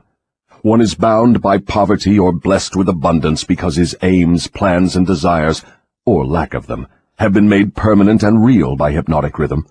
Is that all you have to say of the connection between hypnotic rhythm and human relationships? No, I have just begun. Remember, while I am talking, I am speaking of the influence of hypnotic rhythm in connection with all human relationships. Men who succeed in business do so entirely because of the way they relate themselves to their associates and to others outside of the business. Professional men who succeed do so largely because of the manner in which they relate themselves to their clients. It is much more important for the lawyer to know people and to know the laws of nature than it is to know the law. And the doctor is a failure before he starts unless he knows how to relate himself to his patients so as to establish their faith in him. Marriage succeeds or fails entirely because of the manner in which the participants relate themselves to one another. Proper relationship in marriage begins with a proper motive for the marriage. Most marriages do not bring happiness, because the contracting parties neither understand, nor attempt to understand, the law of hypnotic rhythm, through the operation of which every word they speak, every act in which they engage, and every motive by which they are inspired to deal with each other, is picked up and woven into a web that entangles them in controversial misery, or gives to them the wings of freedom through which they soar above all forms of unhappiness. Every newly made acquaintanceship between people ripens into friendship, and then into spiritual harmony, sometimes called love, or plants a germ of suspicion and doubt, which evolves and grows into open rebellion, according to the way in which the participants in the acquaintanceship relate themselves to one another. Hypnotic rhythm picks up the dominating motives, aims, purposes, and feelings of the contacting minds, and weaves these into some degree of faith or fear, love or hatred. After the pattern has taken definite shape, as it does with time, it is forced upon the contacting minds and made a part thereof. In this silent way does nature make permanent the dominating factors of every human relationship. In every human relationship, the evil motives and the evil deeds of the contacting individuals are coordinated and consolidated into definite form, and subtly woven into that all-important human trait known as character. In the same manner, the motives and the deeds of good are consolidated and forced upon the individual. You see, therefore, it is not only one's deeds, but also one's very thoughts which determine the nature of all human relationships. You are leading into pretty deep water. Let's keep it near the shore, where I can follow you without fear of getting beyond a safe depth. Go ahead and tell me how this subject of human relationships actually works in the current affairs of a problem-filled world such as we have today. That is a happy thought. But let me make sure you understand the principles I am telling about, before I try to show you how to apply them in the affairs of life. I wish to be sure you understand that the law of hypnotic rhythm is something that no one can control, influence, or evade. But everyone can relate himself to this law so as to benefit by its inexorable operation. Harmonious relationship with the law consists entirely of the individual changing his habits so they represent the circumstances and the things the individual wants and is willing to accept. No one can change the law of hypnotic rhythm any more than one can change the law of gravity, but everyone can change himself. Remember, therefore, in all the discussion of this subject, that all human relationships are made and maintained by the habits of the individuals related. The law of hypnotic rhythm plays only the part of solidifying the factors which constitute human relationships, but it does not create those factors. Before we go further with the discussion of human relationships, I want you to get a clear understanding of the subconscious mind. The term subconscious mind represents a hypothetical physical organ which has no actual existence. The mind of man consists of universal energy, some call it infinite intelligence, which the individual receives, appropriates, and organizes in definite thought forms through the network of intricate physical apparatus known as a brain. These thought forms are replicas of various stimuli which reach the brain through the 5 commonly known physical senses, and the 6th sense, which is not so well known. When any form of stimuli reaches the brain and takes the definite shape of thought, it is classified and stored away in a group of the brain cells known as the memory group. All thoughts of a similar nature are stored together, so that the bringing forth of one leads to easy contact with all its associates. The system is very similar to the modern office filing cabinet, and it is operated in a similar manner. The thought impressions with which one mixes the greatest amount of emotion or feeling are the dominating factors of the brain, because they are always near the surface, at the top of the filing system, so to speak, where they spring into action voluntarily the moment an individual neglects to exercise self-discipline. These emotion-laden thoughts are so powerful, they often cause an individual to rush into action and indulge in deeds which have not been submitted to or approved by his reasoning faculty. These emotional outbursts usually destroy harmony in all human relationships. The brain often brings together combinations of emotional feelings so powerful they completely set aside the control of the reasoning faculty. On all such occasions, human relationships are apt to be lacking in harmony.